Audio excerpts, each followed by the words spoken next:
A group of heroes is headed into the dark forest on a mission to liberate their home. They all wield powerful weapons known as regalia, weapons that grant them power far greater than what any human is capable of, so they are fully prepared to defeat the dark beasts in the forest.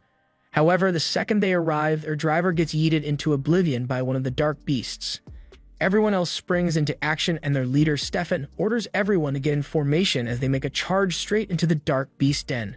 The Cutlass user begins slicing up all the monsters in his path with his whirlwind technique, and Stefan uses his blade to slice the heads off a giant snake monster he was fighting. However, even with its head severed, the snake keeps trying to bite Stefan, but at the last second, Alicia is able to stop it by piercing its eye with her sword to finish it off. So far, the team has been doing pretty well, and now that all the weak monsters in the area have been dealt with, the team ventures deeper into the cave to track down the Beast Lord of the South.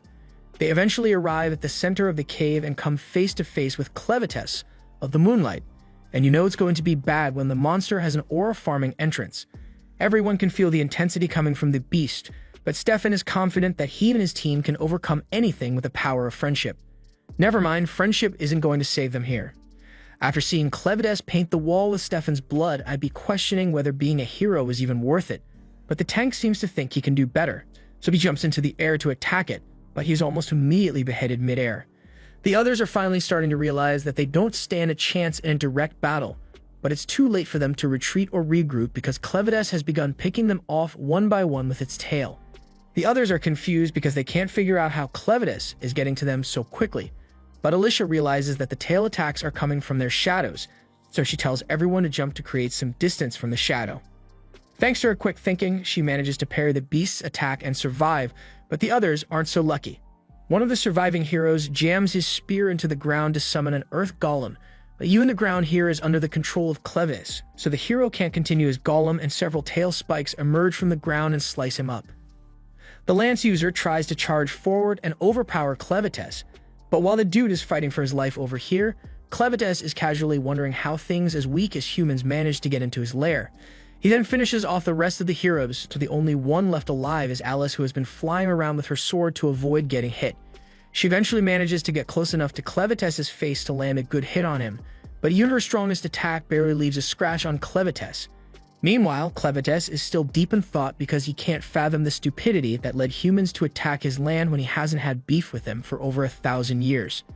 But if they are going to keep bothering him like this, then he's going to need to come up with a more permanent solution. But first he has to deal with Alice, so he slashes her limbs off and sends her falling to her doom. A little while later, Clevites crash lands in the human kingdom, and he's here with vengeance on his mind. He was perfectly fine leaving the human kingdom alone as long as they had minded their business, but they just had to go trying to conquer his land. From what the heroes said before the fight, they were sent to fight by the king of Haydn, so he's going to need to have a word with him about this. The kingdom's archers are alerted to the threat, so they show up and take aim at Clevites. But unsurprisingly, those arrows do absolutely no damage. But despite the clear power difference, they continue attacking like it's going to do something. Clevites is just here for the king, so he was initially going to ignore all the other humans, but since they are attacking him now, he slaughters them all on his way to the castle. The castle guards begin prepping the rest of their defenses and aim their catapults at Clevites, but their weapons still have no effect on him, so Clevites rips through the castle walls with ease. Inside the castle, one of the guards goes to warn the king of Clevites' attack, but the king already heard all the crashing sounds, so he pretty much knows what happened. The heroes he sent must have failed to kill Clevites because the weapons of Haydn weren't strong enough yet. He realizes that Clevites is most likely here for him, so there would be no point in fleeing now because Clevites would just hunt him down. However, even if he is going to end up dying, the king wants to seal off the forge so the flames of Haydn are never extinguished. Meanwhile, Clevites is outside, and he is wondering why the humans here are so pitiful compared to the heroes that attacked him. At first he thought it might have been some kind of special training, but after the castle's guards fire Haydn metal ballistas at him, he realizes that their strength was in their weapons. Thinking back, even though it didn't do much damage, the sword Alicia used to slash his horn actually left a mark which shouldn't have been possible. Even if humans are nothing more than insects to him, an insect with a stinger can still be dangerous, so Clevites plans to get to the bottom of this. At the same time, down in the depths of the castle, the king goes to check on the forge of Haydn, but suddenly the walls around him begin to shake, so he realizes Clevites must be nearby and hurriedly seals the forge off. Moments later, Clevites rips the roof off the castle, and as soon as he spots the king, he calls him out.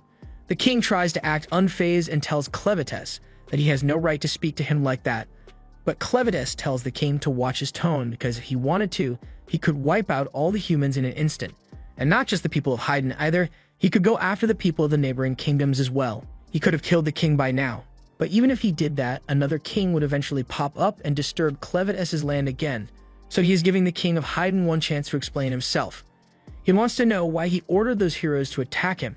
But instead of actually explaining the reason, the king practically spits in Clevites' face, saying a beast like him could never understand human ambition. Clevites has heard all he needs to hear, so he slices the king's head off and begins making plans to wipe all humans from the face of the earth. However, as he is walking out of the destroyed city, he comes across a baby crying after its mother had been crushed under some falling debris. Clevites feels no sympathy for it whatsoever, so he decides to keep walking. But then the baby's mother calls out to him and asks Clevites to save her baby. Clevites is a bit stunned by the mother's bold requests, so he reminds her that he was the one who brought ruin to this kingdom, and he has even decided to wipe out all humans, so why would he want to save a human child? The mother understands his point, but regardless of what the adults may have done to deserve Clevites' wrath, she insists that the baby has done nothing to deserve such a fate. Clevites doesn't see the point in arguing about the baby's innocence since all humans are the same to him, but he's willing to play along, so he asks the mother if she can prove the baby's worth to him. The mother knows she won't be able to prove anything to Clevites, especially since she's going to die soon, but she swears that if Clevites agrees to save the baby, he will eventually discover its worth on his own.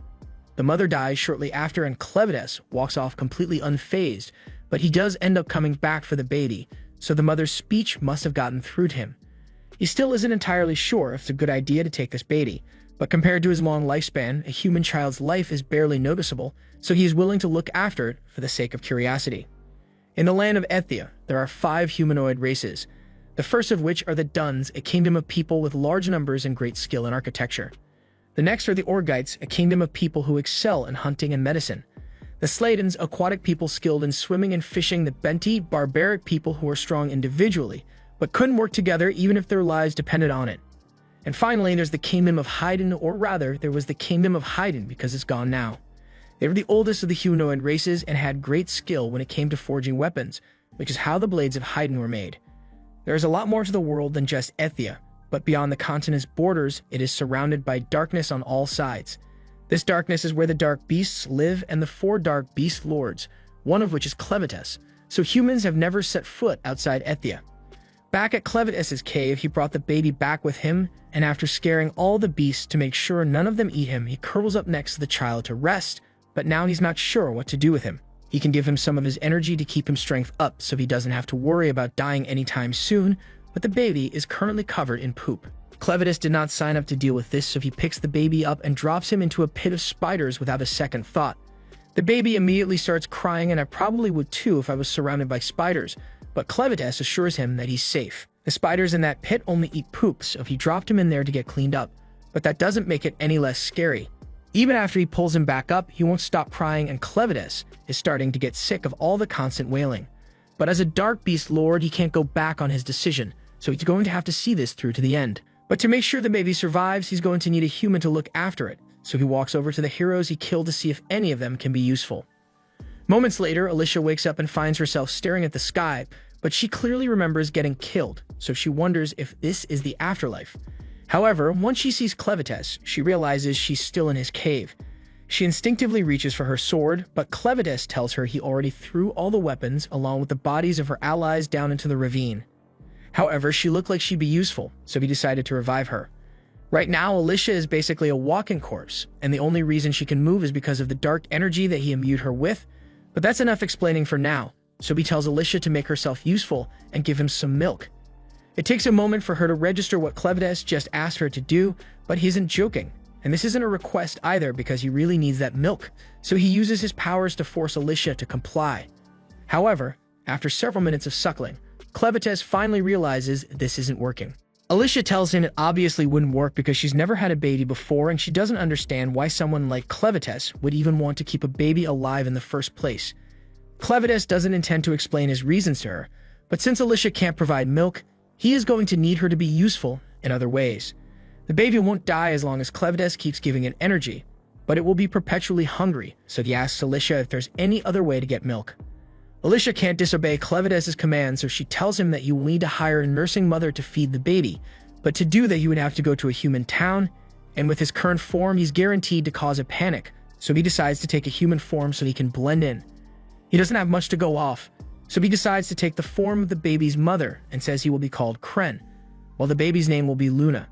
Kren tells Alicia to lead the way to the nearest village, but before that they need to stop so Alicia can wash Luna's blanket, but while she's washing it, she realizes the blanket has the Haydn royal crest on it. Meanwhile, back in what's left of Haydn, the news of what happened has spread, so a scout was sent to inspect the damage. He can't believe that a single dark beast was able to cause all this destruction, but this is exactly why he thought it would be too reckless to attack one of the Beast Lords. And the timing couldn't have been worse, because the day of the attack was the day the crown princess was supposed to flee the kingdom with her son.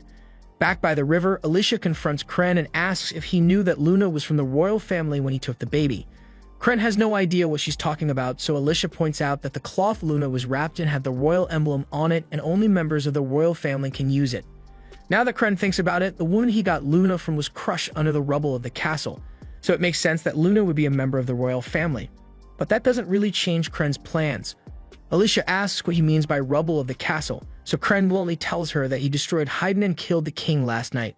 Alicia can't believe Haydn was really destroyed, but Kren reminds her that they were the ones who attacked him first.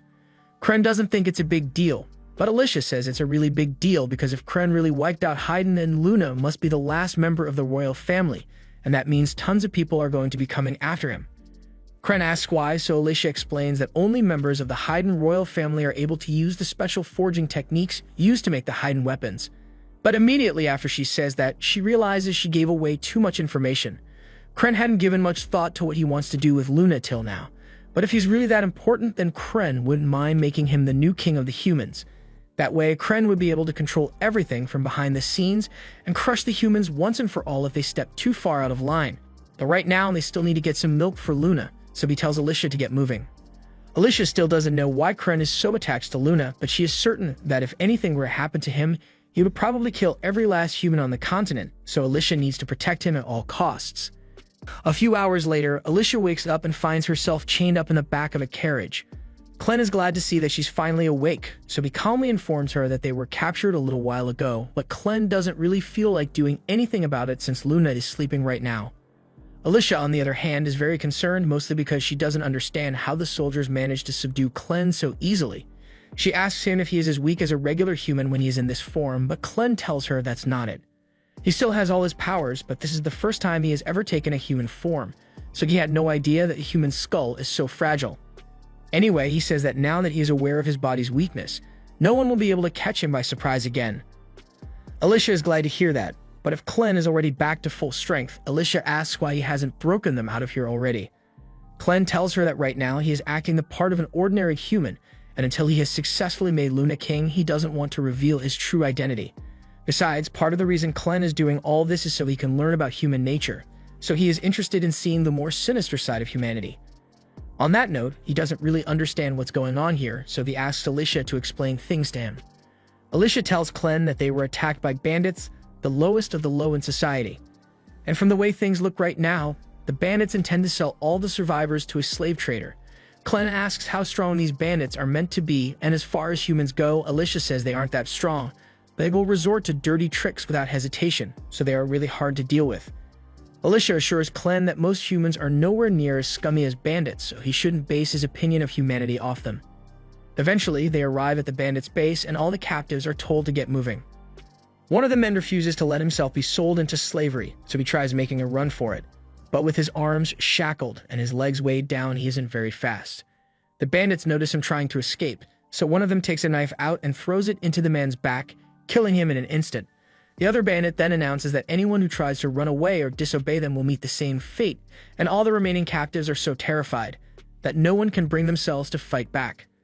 Kren finds this whole dynamic intriguing, but before he and Alicia could continue walking, one of the bandits comes over and tells Alicia she needs to follow him. Kren lets them take Alicia since he still wants to see how all this will play out, and all of a sudden, a woman yells at him for not working. Since Kren is technically a slave now, he decides to play along and goes over to see her since she called for him. But as soon as she sees that he's holding a baby, she starts calling for a woman named Nell. Nell is the poor slave who's forced to do all the hard work at the tavern and she's a bit clumsy, so when Carm calls her name, she ends up falling over. Carm yells at Nell for dropping all the sheets on the floor, and Nell apologizes, but that aside, Carm tells Nell that she will be in charge of looking after this boy's baby, and as soon as Nell sees Luna, her eyes light up because she really likes babies. Meanwhile, Alicia is brought to the office of the bandits' vice captain, Vroko, but Vroko yells at the two of them for not calling him boss. The other bandits think he's just joking around, but Vroko says he's serious, and if they refuse to acknowledge him as their boss, then he's going to have to let his pet Betty loose. Alicia is shocked that Vroko managed to acquire a troll monster from the west, and she's even more shocked by the fact that he has trained it as a loyal pet. Moving on to business, Vroko pulls out the bag of gems that Alicia was carrying when the bandits captured her. He knows that these gems can only be found in Luna Mountain, but that place is the territory of Clevitis, one of the four lords of dark beasts, so there's no way an ordinary person would have been able to acquire or even get close to the area. He also knows that the Kingdom of Hyden recently sent out a squad of heroes to battle Clevitis, but the reports say that the heroes all failed. Vroko also happens to know that one of the heroes was a woman who looks an awful lot like Alicia. He mentions how Clevitis destroyed the Kingdom of Hyden after the failed hero attack, and it was a real tragedy for everyone involved. But for the Raven Bandit group, it was the best news they could hope for. Vroko then pulls out a red blade, and Alicia is stunned because she can't believe someone like him possesses a monohiterate sword. Vroko boasts about how swords made from this metal grant the user incredible strength, but he has never actually felt that surge of power because the one in his hand right now is a fake, since members of the royal family are the only ones who can make real magic swords. He tells Alicia that their bandit group sells two things, slaves and fake magic swords, since most people are too stupid to tell the difference. The rumors say that all the members of the royal family died at the hands of Clevitis, and if that turns out to be true, then the price for magic swords is going to skyrocket in no time. He is sure that the 13 regalia which were handcrafted by the king before his death would fetch a high price, but all of them were reportedly lost in the battle against Clevitis. However, with Alicia under his command, Vroko thinks he can find the regalia and sell them to make a huge profit, so he tells the two to make her lead them to the regalia first thing in the morning, and after that, they are free to do what they want with her. Meanwhile, Klein is diligently playing the role of a servant at the tavern. Nell is busy feeding Luna, so he has no reason to cause any trouble, but a few moments later, a bandit comes over and yells at Nell to get him some more beer. Nell puts Luna down and goes to get the beer, but even though she's doing what he asked of her, the bandit still kicks her in the back. After that, another bandit yells for Klen to bring him some meat, so Klen does as instructed and serves the bandit the meat with no complaint. The bandits are surprised that Klen isn't trying to disobey them at all, and they think he's going to make a great slave, but Carm still thinks there's something creepy about him. From the horn on his head, she assumed that Klen must have some Auberite blood in him, but his skin is way too pale for that, and his eyes seem way too cold for a regular boy. At the same time, Nell is minding her own business and carrying the beer when all of a sudden, one of the bandits intentionally sticks out his foot to trip her. Nell falls over and shatters the beer kegs on the ground, so the bandit starts acting like this is her fault and drag her outside to be punished. The bandits just enjoy seeing Nell in pain, so after beating her up, they casually start walking home as usual. Klen then uses his shadows to devour their bodies so there's no evidence of their deaths. After that, he finds Nell, and he asks her to lend him her milk because Luna is hungry again. Nell doesn't really understand what's going on, but she agrees to feed Luna, and while Luna is eating, Klen says he has a few questions he would like to ask Nell. He wants to know who she is and why she is with the bandits, so Nell begins explaining her backstory. She was born in the pirate camp, and although she never knew who her father was, she can clearly remember her mother. Things were never good for them, and from what Nell can remember, her mother was constantly mistreated by the bandits, but no matter how bad it got, she always endured it for Nell's sake. However, around the time Nell turned 12, her mother suddenly disappeared. Nell has no idea whether she died or managed to escape, but once her mother was gone, the bandits turned their attention to Nell instead and started hurting her for fun. As a result, Nell has lost most of her teeth, and she can only hear out of one of her ears now. Things got a little better for her when Carm took her in, and since then, the bandits stopped targeting Nell for their sick games. Plus, now she actually has a job to do. She makes lots of milk, so she can fill the stomachs of starving babies.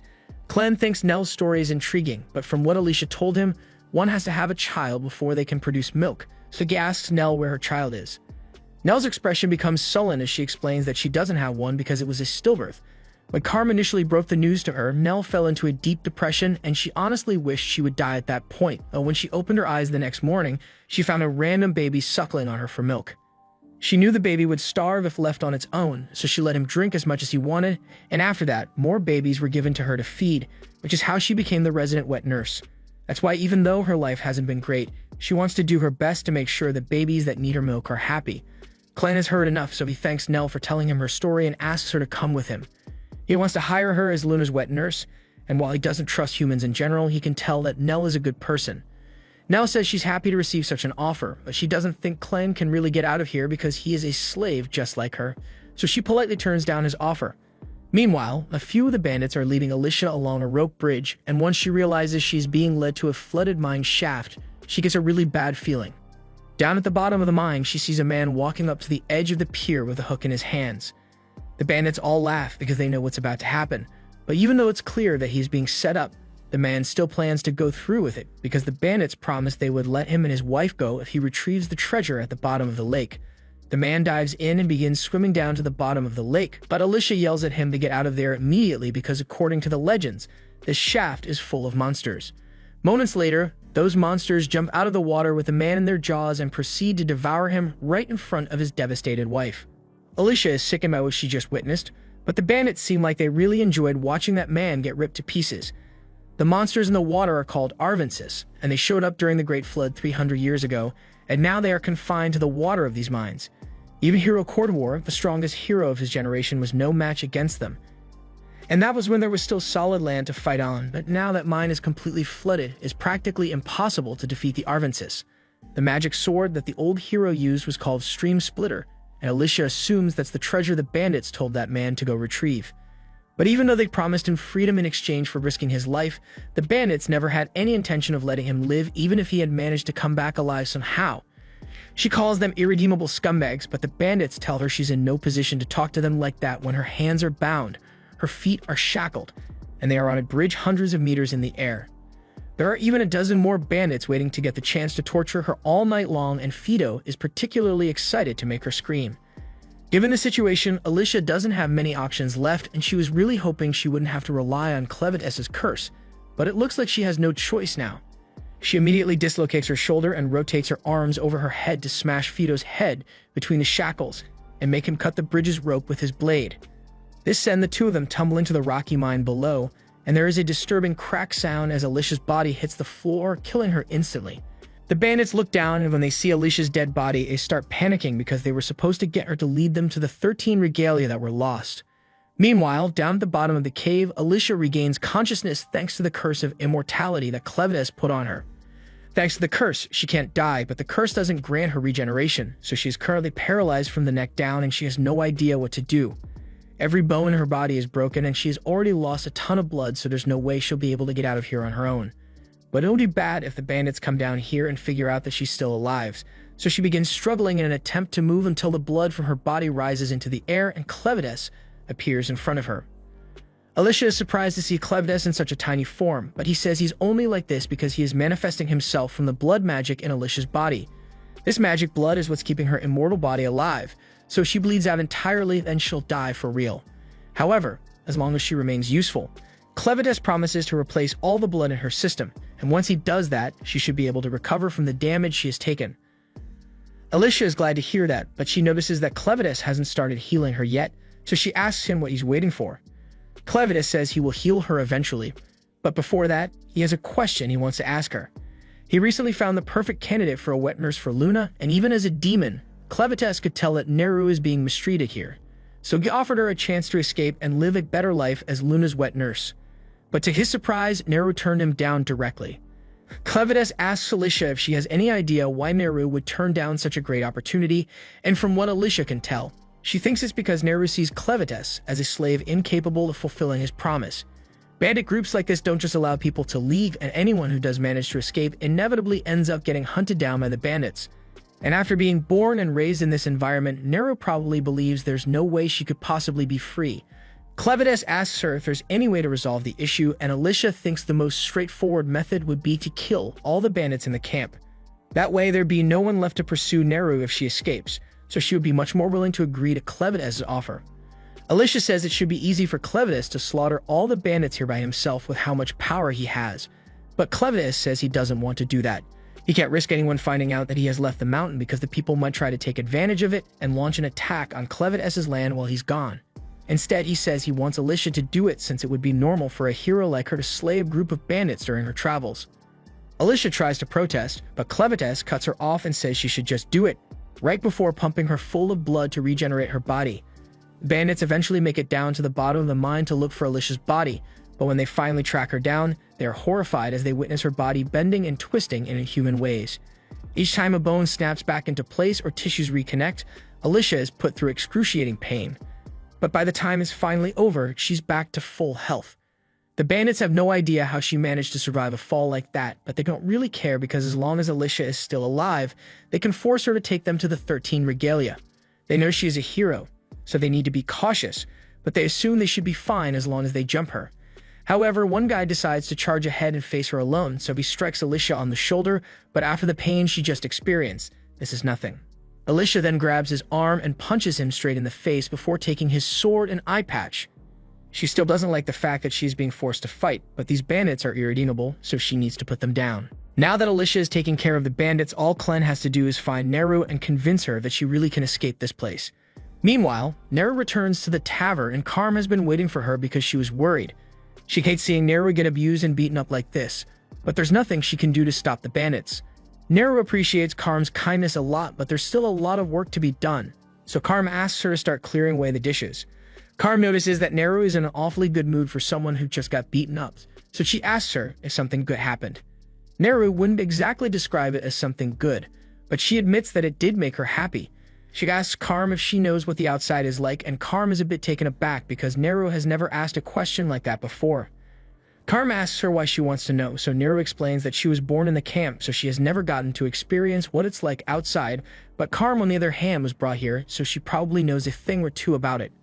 Carm admits that she knows of the outside world, but she doesn't have many good memories of it because, like most of the other women that were brought here, they either had their homes destroyed or never had homes to begin with, so it's not something they talk about often.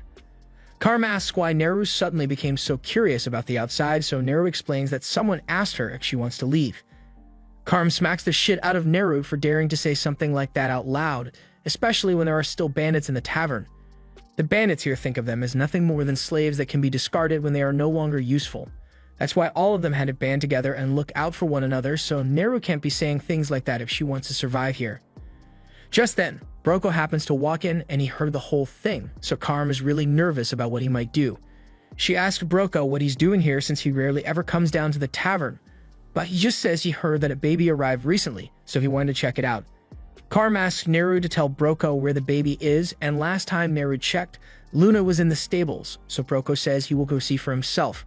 But before he leaves, he asks Neru to come with him, and from the way he said that, Carm can immediately tell that it can't be good. She tries to stop Broko, but she doesn't have any authority here, so there's not much she can do, and Neru is completely oblivious to the fate that awaits her.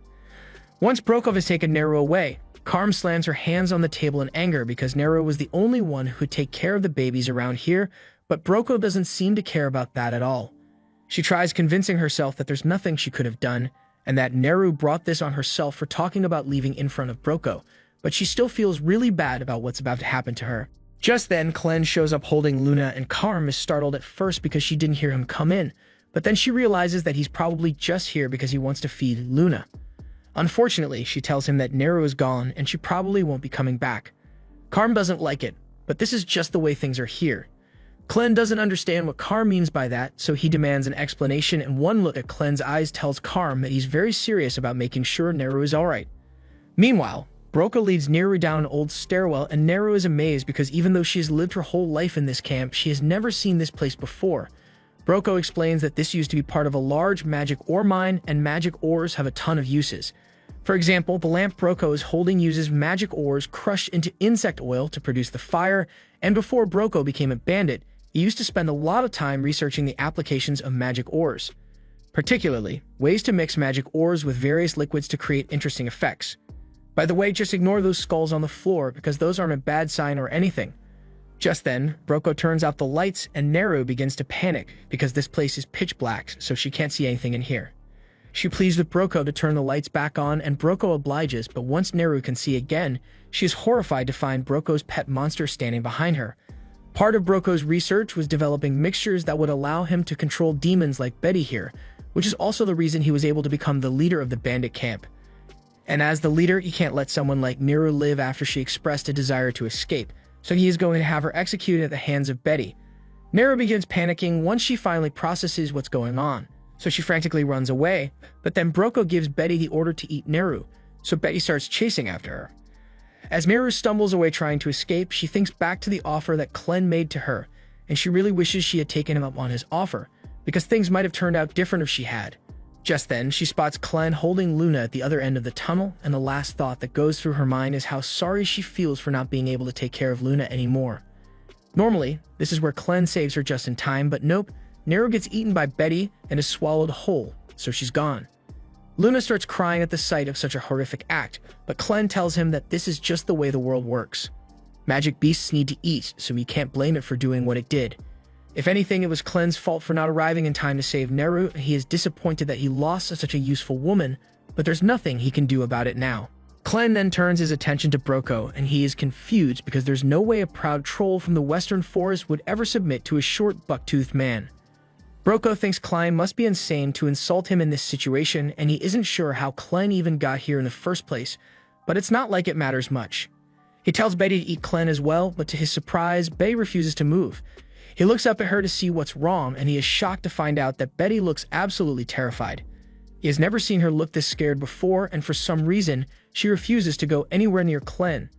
She is so scared, in fact, that she involuntarily throws Neru up, but Neru is covered in stomach acid and missing an arm and leg, so she isn't looking good.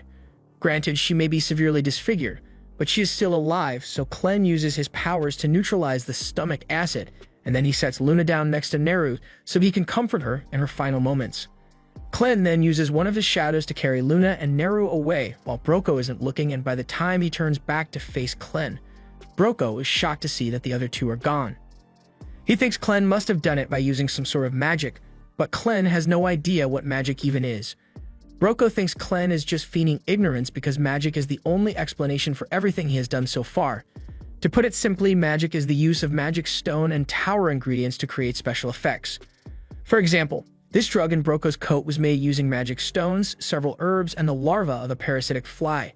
Basically, it makes anyone aside from him dumb as a rock, and after using it on Betty, she became completely subservient to him. Broko pours the drug into his fire to create a vapor, and as soon as Betty inhales it, she loses all sense of reason and attacks Klen in a blind rage. Klen's body ragdolls off the floor because he can't use much of his power in his human form, but while he is flying through the air, all he can think about is how pissed he is that Alicia didn't mention anything about magic to him. Meanwhile, Alicia is still busy cutting down the bandits, and she has already taken out 8 of them, but there are still a lot more, and the cheap sword she stole from the first guy is already broken. If she's going to kill all of them, then she's going to need a better weapon, so she starts running straight from the flooded cave. There are around 50 bandits left, but even with her immortal body, she can still get tired, so if she runs out of energy before killing them all, then she's screwed. Alicia eventually makes it to the water, but the monsters are already waiting at the surface, so if she jumps in now, she knows she's going to be eaten. That's why she heads up to the top of the scaffolding instead to trick the bandits into following her up. And once a large number have chased her up the scaffolding, she cuts the rope holding the scaffolding up and sends most of them plummeting into the water. With a large number of people in the water, the monsters go into a feeding frenzy and start devouring the bandits one after the other. However, Alicia was able to sneak past them by hiding herself in a barrel. And since she doesn't have to worry about dying from suffocation, she can just wait until she sinks to the bottom of the lake so she can find the legendary sword. Alicia eventually makes it down to the bottom of the lake, but even though she isn't going to die from suffocation, her body still needs oxygen to function, so it's really hard for her to move down here. She notices a faint red glow in the distance, so she uses all the strength she can muster to swim over to it. She eventually gets close enough to see the sword, but just as she is about to grab it, a giant eye opens up next to it, and something begins to rise. As Alicia is being swept around by the currents, she realizes that this isn't the bottom of the lake, it's the head of a giant dark beast that has been sleeping down here. And now that it's awake, it's trying to devour her. Alicia gets caught in the monster's teeth, but in all the chaos, she managed to grab a hold of the sword, so she's able to use it to break herself free. She is injured, and she barely has any strength left in her body from the lack of oxygen, but with Stream Splitter in her hands, she thinks she can get out of here in one piece. The sword's ability makes it incredibly effective underwater, so when Alicia swings the sword, it propels her forward, and she uses that force to head straight for the surface. She eventually makes it back up to the surface and takes a much-needed breath of fresh air, but the monster followed her up here, so it begins attacking everyone in sight. Alicia is able to get away for now, but she knows there's no way she can defeat an ancient dark beast like that on her own, and she is wondering what she should do. However, she then realizes something. This is a bandit camp, and she doesn't care about the bandits, so she can just leave since it's not really her problem to deal with. As Alicia is about to turn away, a few of the surviving bandits beg her to wait because they need help, but Alicia honestly can't believe they thought she'd save them after what they've done. She'd probably dance on their graves if she had the opportunity, but after that monster is done with them, there won't be anything left to bury. The giant monster finishes, devouring the last of the bandits, and thankfully, since that thing is a water beast, it has no interest in leaving that shaft, so Alicia can just ignore it now that she's a safe distance away. Most of the bandits died here, and with that thing awake now, there's no way the rest of the bandits will want to stay anywhere near here, so this camp is done for. Just then, Alicia hears Clen's voice in her head, and although he can't see what she did, he could sense that she has completed her mission, so he commends her on a job well done. However, he has a bit of a problem on his hands right now, so he needs Alicia to come help him. Alicia is shocked to learn that Klein, the all-powerful beast, is in trouble, but Clen says the circumstances are just out of his control. It's partially because he is in his human form, but he seems to have been affected by something called magic, and he's pissed at Alicia for not warning him about it sooner, so he orders her to get over here as soon as possible. Meanwhile, Vroko is running for his life because after he used his magic mist to make Betty attack Clen summoned some sort of spike from the shadows and killed Betty in a single strike. Vroko assumes that must have been some kind of magic, but he has never seen anything like it before, so he is absolutely terrified. However, as he is running away, he happens to trip over Nell's almost lifeless body, and when he sees Luna sitting next to her, a wicked idea starts brewing in his head.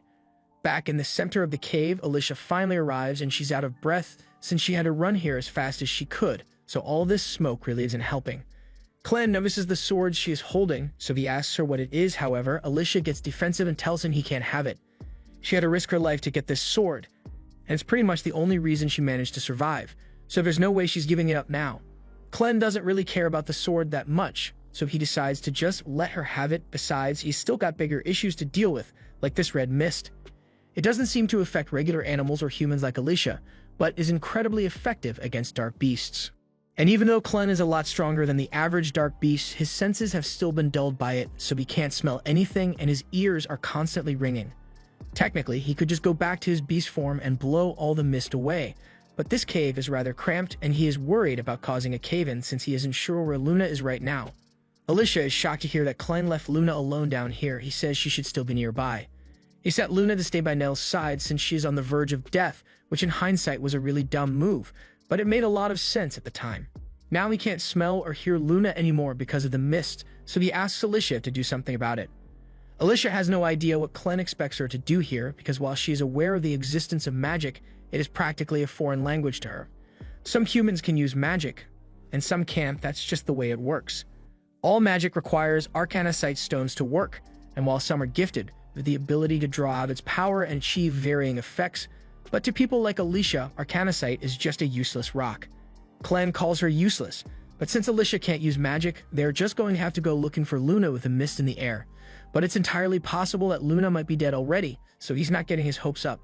Alicia asks Clen what he's going to do. He finds out Luna really is dead, but Clen says it won't really change much for him. He just lose what little interest he had in humanity, and if that were to happen, Alicia knows Clen would wipe all humans off the face of the earth. She needs to make sure they save Luna to stop that from happening, so she starts looking for clues, and after looking around for a bit, she notices a trail of blood on the floor, so she asks Clen if Nell was bleeding when he last saw her. Clen confirms it, but from what he can remember, Nell's injuries were so severe that she shouldn't have been able to move at all. Meaning someone must have dragged her away, but they couldn't have gone too far. Meanwhile, Nell is being dragged across the floor by Vroko, but not because he needs her for anything, it's because she refuses to let go of him until he unhands Luna. Earlier, when Vroko found Luna, he was only interested in him because of his Hidnite blood, but when he tried to get closer, Luna sensed the creep vibes coming off him and started crying with so much energy that it caused the arcanocite lantern Vroko was holding to explode. Something like this could only mean that Luna has extraordinary magic talent, and that led Vroko to realize that Luna must be a surviving member of the Haydn royal family. He has a lot of plans for Luna now that he knows he's a member of the royal family, but he is having a hard time getting away because Nell won't let go of him. Nell is so badly injured that she's practically dead already, but she knows nothing good will come from Vroko having Luna, so he won't let him take her. Vroko is getting sick of this, so he takes out his knife and is about to cut Nell's wrists off so he can get away, but just then, Alicia shows up and she demands that he stop what he's doing. Vroko is shocked to see her here since he's sure he told the other bandits to lock her up, but by now those guys are sitting in the stomachs of the monsters in the lake. Clem notices Nell on the ground. He realizes that she must have used every last bit of her strength to stop Vroko from escaping, so he owes her one for that. Vroko realizes his chances of beating these two in a fight are slim, so instead he threatens to cut Luna's fingers off if they come any closer. This gets Alicia to stop, but Clem doesn't see what the big deal is since even if Vroko cuts Luna's fingers off, he can just use magic to heal him later. However, while that may be true, Alicia knows firsthand how painful the healing process is and she doesn't want Luna to have to go through that, so she asks Clem to let her handle it. She calls out to Vroko and tells him she's willing to make a deal in exchange for Luna's safety. She shows him the sword she is holding, and as soon as Vroko sees the crest on the handle, he recognizes it as the regalia that was lost in the lake. Alicia throws it at the wall behind Vroko and tells him he can have it as long as he releases Luna. But I'm pretty sure it would have been a better idea to just throw it at Vroko's head since she probably could have taken him out like that. Anyway, Alicia tells Vroko he's going to need both arms to pull that sword out of the wall, but as long as he puts Luna down without harming him, Alicia won't stop Vroko from escaping. Vroko thinks about it for a second, but then he breaks out in laughter because a hero would never relinquish their regalia so easily under normal circumstances. Meaning Vroko must have been right about Luna being a member of the royal family. And now that he is sure of that, he tells Alicia that one regalia isn't enough for him to give up Luna. If she wants him to let Luna go, then she's going to have to give him the exact location of all 13 regalia that were lost. Alicia hesitates for a moment since it would be terrible if Vroko were to get his hands on the regalia, but Clem tells her to just tell him what he wants to know because Luna is more important than a bunch of swords. Alicia agrees, so she informs Vroko that all the swords are at the bottom of a ravine near the den of Clevinus, but it's not like he'd be able to make it there to get the swords anyway. Vroko laughs and tells her that's where she's wrong, because even though Vroko can't fight, he still has magic on his side. So he pulls out a vial of powder and dumps it all over his body. He says this powder allows him to use invisibility magic, and while normally it would only be enough to make him slightly translucent, with Luna's talent for magic, as long as he gets him to start crying, Vroko is able to turn completely invisible. Alicia and Clem can't see him anymore, so Vroko thinks he can just walk away without them noticing him, but he failed to account for the fact that Luna is still crying in his arms, so as soon as Alicia pinpoints the location from the sound, she appears in front of Vroko and slices him in half. Clem then catches Luna and dusts the invisibility powder off him, so they are pretty much done here, but Nell is still in pretty bad shape. She's still barely breathing, and it's thanks to her efforts that they were able to catch Vroko before he got away with Luna, so Alicia asks Clem if he can save her. But Clem honestly isn't sure if it's worth the trouble since he would need to use his dark ichor to heal her, but he's already using it to keep Alicia alive. Plus, Nell is missing a ton of body parts, so he'd need to rebuild a lot of her tissues and bones from scratch. It's going to be a lot of work, but Nell used everything she had to protect Luna until the very end, so Alicia pleads with Clem to save her. Clem eventually agrees, but he warns Alicia that he's going to have to briefly kill her so he can use the dark ichor to heal Nell, and Alicia says she's fine with it, but dying still really hurts. A few hours later, Clem is finally done rebuilding Nell's body. He did an amazing job because she's not ugly anymore. He even fixed all the damage she suffered at the hands of the bandits, and Nell is confused, but she thanks Clem since he obviously saved her life. However, Clem tells her if she's going to thank anyone, it should be Alicia since she's the one who convinced him to rebuild Nell's body for her. And now that Nell is alive again, Clem presents her with the same offer as before to come with him and become Luna's wet nurse, and this time Nell happily agrees. The next morning, Clem confiscates Alicia's sword and she's devastated, but he tells her that having it out would draw too much attention to them, so he's just going to store it in his shadow until it's needed. In the meantime, Nell is done packing a bunch of the bandits' stuff for them to continue their journey, and she even found some nice clothes for Luna to wear. Alicia asks her if she's already carrying so much luggage on her own since it looks really heavy, but Nell says it actually feels light. Now that Alicia thinks about it, she recalls that Nell lost a large portion of her body when she nearly died yesterday, so Clem must have replaced those parts with something that made her stronger somehow, but she has no idea what he actually did. Nell approaches Alicia and offers to carry her sword for her since she wants to be helpful, but Alicia says she doesn't actually have her sword anymore, so Nell tells her that if she needs one, she remembers hearing something about Vroko keeping a bunch of cool swords in his desk. Alicia gets excited upon hearing this and begs Clem to at least let her have a regular sword. Clem knows Alicia is pretty much useless in battle without a sword, so he tells her she can go get one. She rushes off to rummage through Vroko's desk. With Vroko and the rest of the bandits dead, all the slaves have already run away, so this place is pretty empty now. Clem asks Nell if she's going to miss it, but she's had nothing but bad experiences in this place, so she's glad to be leaving. If anything, she wishes she could have said goodbye to Karm before they leave, and after hearing her talk about Karm like that, Clem realizes he might have made a mistake earlier. However, just before he could say anything, Clem is suddenly ambushed from above. While that's going on, Alicia breaks the door to Vroko's office down and starts searching through the desk. There she finds some money, a set of leather armor, and a decent sword, so she's satisfied and is about to return to Clem. But then Clem comes flying through the wall and crashes into the desk. He says he still isn't used to how easily this human body gets ragdolled all the time, but before he can explain what happened, Gart comes in through the hole in the wall, and at first glance, Alicia can tell that he is strong.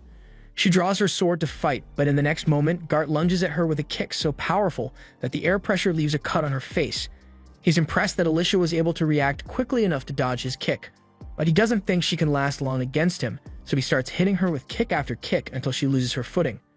Gart then jumps back and unleashes a torrent of wind, blowing Alicia straight through the roof. Alicia crash lands outside, and Gart is again impressed that she's still able to stand, so he offers her a deal. He's only interested in Clem, so he tells her that if she's willing to put her sword down and leave, then he won't fight her anymore. However, Alicia doesn't believe word Gart says since she thinks he must be one of the surviving bandits. She really wishes she had the Stream Splitter sword right now, but since she doesn't, she's going to have to rely on one of the techniques she learned from Haydn. She clears all unnecessary thoughts out of her head, so now the only thing on her mind is running the fade with Gart, and her movements are much more precise now. Alicia's sudden burst of speed surprises Gart, but just as her sword is about to connect, Clem yells for her to stop. Alicia's body instinctively obeys Clem's command, but she still has nothing but murder on her mind, so Clem has to knock some sense back into her. Once Alicia is back to normal, Clem explains that this is all a huge misunderstanding, so there's no reason for them to be fighting Gart. Besides, if he hadn't stopped Alicia just now, Gart would have obliterated her body with a kick before she could slash him. Gart is a reasonable person, so he asks Clem to explain what exactly he meant when he said this is a misunderstanding. No matter how he looks at it, Nell over there smells an awful lot like a Western troll for some reason, and Gart was told that there was a troll being controlled in this camp before he came here. He had already seen the caverns below the camp, and he found the troll's corpse, but it had several body parts missing, almost like someone had intentionally removed them. Gart's hypothesis is that Clem is the leader of this camp, and he killed the troll for fun, but that's far from the truth. Clem asks Nell to take Luna and wait by the front gate since he has something to discuss with Gart, and once she's gone, he tells Alicia that Gart is really a dark beast in disguise. Alicia is shocked to hear this since she had no idea there were other dark beasts capable of transforming into humans, but Clem tells her Gart is just under the effect of a powerful illusion. As far as Clem knows, there's only one being who's capable of using such powerful illusion magic, and that's none other than the Dark Beast, Lord of the West, Zathir. And by the way, Clem doesn't get along with Zathir, so he'd like to avoid meeting him. Gart is shocked that Clem was able to figure out so much about him from such a short encounter, so he asks Clem to tell him who he really is. Clem doesn't want to reveal his true identity, so he lies and says he is a servant of the Dark Beast, Lord Clevites. Gart believes him, so he dispels the illusion magic and reveals that he is a bird monster serving under Zathir. Now that he has revealed his identity, he asks Clem to show him proof that he is also a dark beast, so Clem reveals one of his shadow tails to convince him. That's good enough for Gart, so he calls for a truce. But Alicia is freaking out because this is a lot of information to take in at once. First off, she had no idea there were other beasts capable of disguising themselves as humans and speaking the human language naturally like Clevites. If that's the case, then what was the point of the heroes going into battle against Clevites in the first place?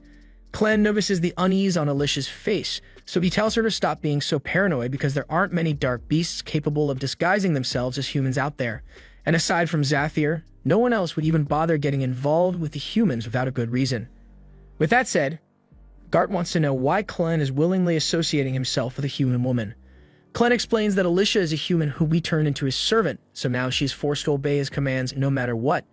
He is keeping her around to act as his guide while he learns about the human world. It's the same with Nell and Luna over there, but he doesn't intend to tell Gart anything more than that. Gart understands, so he won't ask any more questions, but he wants to make it clear that if Clem interferes with his mission, then he is going to have to kill him.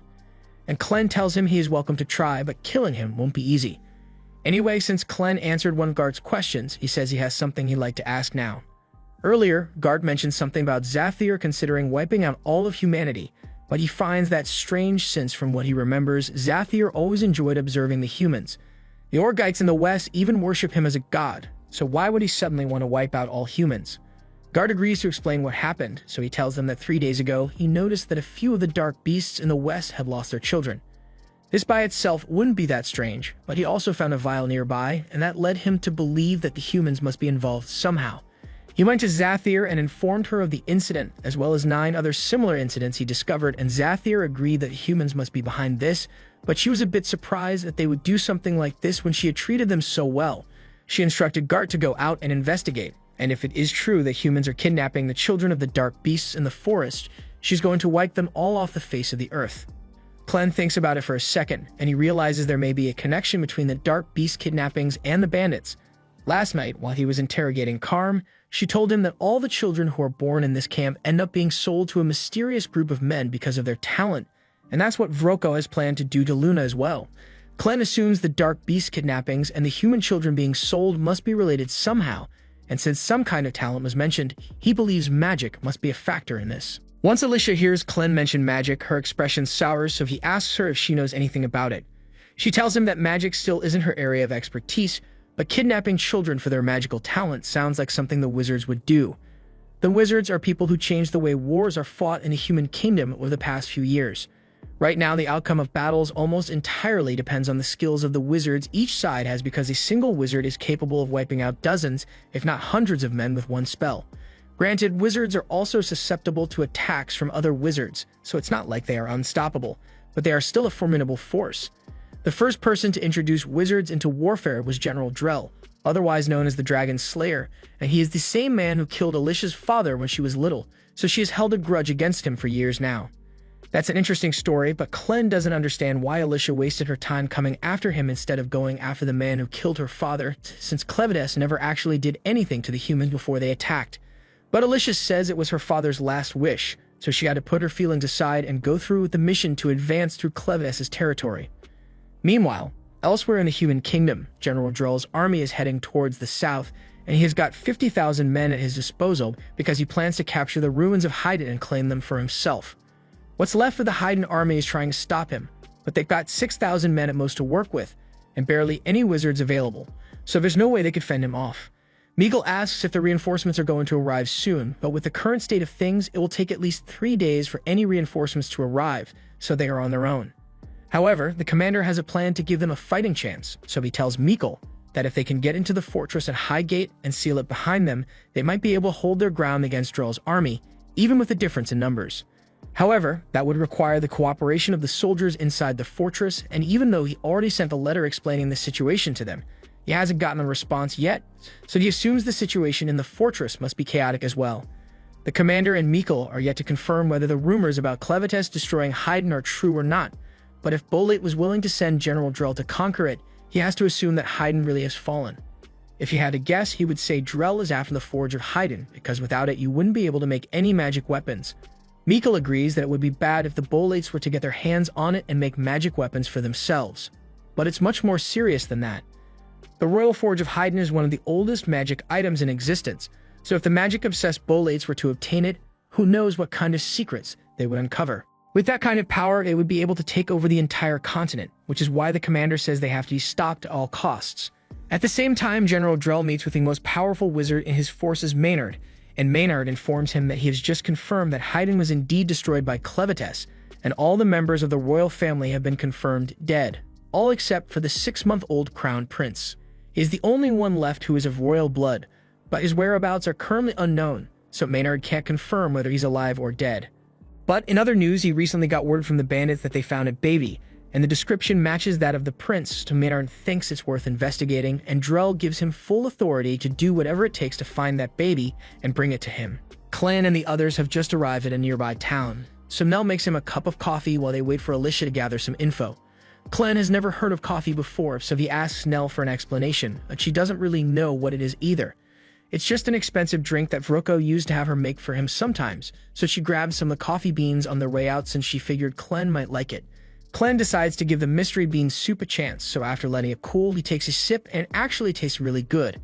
Nell is glad that he likes it, but there's something she's been meaning to ask him. She wants to know what happened to that strange man who attacked Clem back in the camp, since he just kind of disappeared at one point and it seems strange. After Gart learned about wizards and magic from Alicia, he told Clem he would be leaving to report back to his master, so they won't be seeing him for a while, but he assures Nell that even if they do run into him again, he won't attack because he's not suspicious of them anymore. Just then, Alicia comes running up the hill, and she has bad news because she just found out from the village that the situation in Hyden is an absolute mess right now. The neighboring country of Bolate broke past the border and invaded, so Hyden is fighting back, but with the king dead and the capital destroyed, there's no way they can win. The country of Eslan apparently tried to stop Bolate's advance, but it did little to slow them down in the end. Clan asks why the nation of Eslan would want to help defend Hyden when they aren't involved in the conflict, so Alicia explains that Eslan has been at war with the Bolates for ages, but right now, they are currently weaker than the Bolates, so they don't want to let them get their hands on the Hyden Forge because that would make them unstoppable. Of course, even if they were to get their hands on the forge, they wouldn't be able to utilize it properly without someone of royal blood. The main problem here is that Hyden is severely outmatched since Clan killed their king, and they don't have any sorcerers to use in battle, so at this rate, it won't be long before Hyden is wiped off the map entirely. That sounds really bad, but Clem doesn't see why he should care since all he wants to do is make Luna king, so whether the Bolates take over Hyden or not, it doesn't matter to him. Alicia tells Clem, it does matter, because if Hyden becomes Bolate territory, then Luna will never be able to become king. Under Bolate rule, only Bolate-born citizens can become king, and from Luna's appearance, it is very obvious that he is a pure-blooded Hydenite, so he'd become an outcast under Bolate rule. Furthermore, pure-blooded Hydenites are extremely rare and highly sought after, as their blood holds the key to effectively refining arcana sight. And with a man like Drell leading the charge, there's no telling how far he's willing to go. Drell was the one who killed Alicia's father, but not because they were at war or anything. In fact, he and Alicia's father used to be friends, but because Alicia's father was known as one of the greatest swordsmen in the country, several years into his retirement, Drell decided to pull up and fight him to the death just to prove that he's a better swordman than him. And as if that wasn't bad enough, Drell proceeds to look Alicia in the eye after mortally wounding her father, and then he blows their house up too for no reason. Alicia was absolutely enraged, but just as she was about to grab her father's sword to attack Drell, he stopped her because Drell won't hesitate to kill her the second she picks that sword up. In his final moments, he begs Alicia not to be blinded by revenge because it will lead her down a path of war that she will never return from. Instead, he wants her to become a hero who saves people, and he promises that he will always be watching over her. Having experienced Drell's cruelty firsthand, Alicia tells Clem that the only way to assure Luna's future is to stop the Bolates and drive them out of Hyden. Clem understands that Alicia is right, but he's still a little annoyed by the fact that he's going to have to protect a place that he had previously decided to destroy. Alicia is glad that Clem is willing to help, so she says she'll get ready to leave immediately, but Clem tells her he wants her to stay here. If he's going to be intervening directly, he can't let people know that he's only doing this because Alicia asked him to, so he will need a reason to confront Drell. And the fact that Drell has been kidnapping Dark Beast children to use for his wizard army is a pretty good reason. It will also give Clem an excuse to see just how strong these wizards truly are, so he's a little excited. He's sure Alicia must be itching to get her revenge on Drell for what he did to her father, but her father's last wish was pretty clear. He wanted her to become a hero, not someone driven by revenge. Alicia remembers the promise she made, but after everything that has happened, she can hardly call herself a hero anymore. She's just a walking corpse who is forced to serve him. While that may be true, Clem asks her what she thinks it means to be a hero. Even if Alicia doesn't think she's a hero, Clem is certain that Nell thinks of her as a hero since her life is so much better now thanks to Alicia's effort. Alicia realizes he is right, so she agrees to stay behind, and as Clem transforms, he rushes out into the forest and starts heading for the Bolate army. Meanwhile, the Bolate army has just broken through the second fortress on their way to Hyden, and Rode is starting to get really worried because if they aren't stopped soon, then it won't be long until they make it to Hitterat. He immediately races along the cliff faced with Mikkel, and tells him that there's a shallow river up ahead. So if they want to stop the Bolate army, or at least slow them down, and this is going to be their best shot.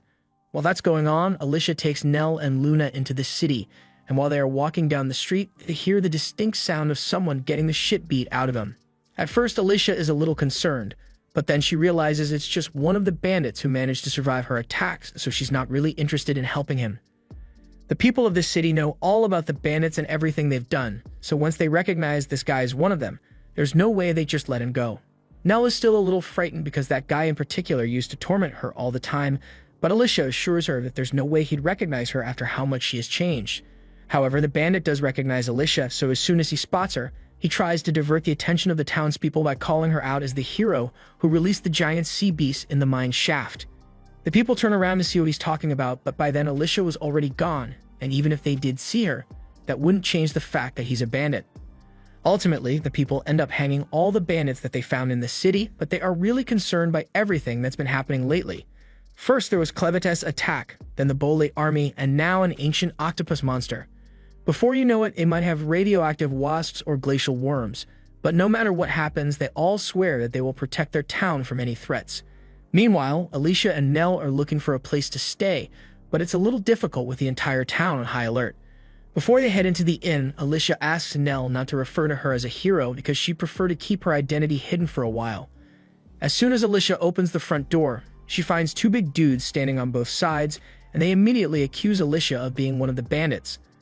Alicia doesn't know what to do in this situation, but fortunately, the two's mother comes over and she tells them to stop bothering the guests. Phil tries to explain that Alicia seems suspicious because she has an eye patch and is carrying a sword, but with everything that has been going on lately, carrying a sword everywhere you go is warranted. However, it's not often that you see people with a Hydamite baby, so Carrie asks Alicia for an explanation. Alicia tells her that she and Nell are guards for a very important person, and right now, their job is to protect this baby at all costs. That sounds pretty convincing to Carrie, and while she's sure that there's more to the story, she doesn't intend to pry into the business of paying customers. She asks Alicia and Nell what they need, so Alicia says she'd like a room for two, preferably with a bed that's comfortable enough for a baby. Carrie tells her that the room will cost 2 silver coins a night, so Alicia hands her enough for a 2-night stay, and Carrie tells her she can have the first room on the left. She then tells her sons to help the guests carry their luggage up to their room, so Pete goes up behind Nell and says he will take the luggage for her. Nell tells him she's perfectly fine carrying it by herself, but Pete insists, so she hands over the bags, and Pete immediately regrets offering to help because the bags are way heavier than he thought they would be. Pete and Phil eventually get the stuff up to the room, and Alicia seems happy with it, so Carrie leaves and says she can come find her downstairs if she needs anything. Once she's gone, Nell suggests they should get Luna into bed so he can rest, but unbeknownst to either of them, one of Maynard's insects has caught sight of Luna. And now that he knows exactly where the Hydamite Prince is, he is sending his entire insect army after him. A little while later, Alicia is looking out the window, and she's wondering whether Clem has gotten to the battlefield yet, but then Nell gets her attention and says she should come take a look at Luna's first baby tooth. A few minutes after that, Carrie knocks on the door to let Alicia and Nell know that their food is ready, but then she realizes Luna is still asleep, so she tells Alicia she can come get it and bring it back up to her room. Alicia follows Carrie downstairs, and Carrie points to the food at the end of the table, so Alicia heads over to go get it. But on her way, she overhears all the bar patrons talking about how this whole mess is the fault of the heroes. If they hadn't gone out and challenged one of the beast lords, then Clevitas never would have destroyed Haydn, and the Bolates never would have started this war in the first place. Public opinion of heroes right now is absolutely terrible, and the people have every right to be angry because the so-called heroes did nothing but make their lives harder in the end. Alicia is about to head back up to her room, but she suddenly senses the presence of a dark beast, and in the next moment, something comes flying through the downstairs window. It lands right next to Pete, and he thinks it's just a regular ball, so he's about to pick it up, but Alicia yells that he shouldn't touch it. Unfortunately, it was already too late because the ball suddenly starts expanding and slams Pete into the ceiling, revealing that it's actually a giant centipede. Maynard then enters the inn, and he informs everyone that this is no ordinary insect. It is one that came from the Dark Beast Forest, so it is on par with some of the more powerful dark beasts out there. One guy doesn't even bother waiting for Maynard to finish his speech because he came here tonight to have fun, not deal with the centipede monster, so he immediately jumps out the window to run away. Normally, this would have been an exceptional survival strategy, but unfortunately, Maynard already had several hundred bug monsters camping outside, so the guy ends up getting eaten anyway. Maynard set this up to make sure that no one would be able to escape the town until he is done with his mission. And just to make sure everyone is on the same page, he introduces himself as the highest mage of Droll's army. Everyone is greatly concerned because they didn't think Droll's army would attack their village like this, but Maynard tells them he's not here to take over their village. His mission is just to confirm whether the Hydamite baby here is of royal blood or not. Alicia realizes this is really bad, and if Maynard already knows that Luna is here, then she needs to hurry up and get him as far away as possible.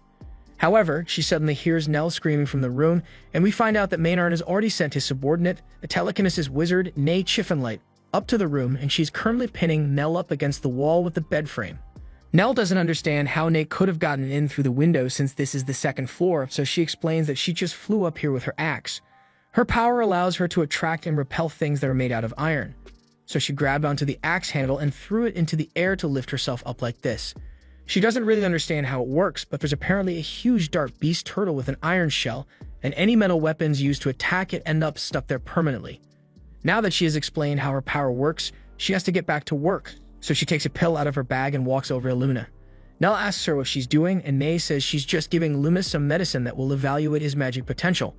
If the baby can use magic, then his eyes will change color, and he will be perfectly fine, that where he could cough up blood and die. It's a 50-50.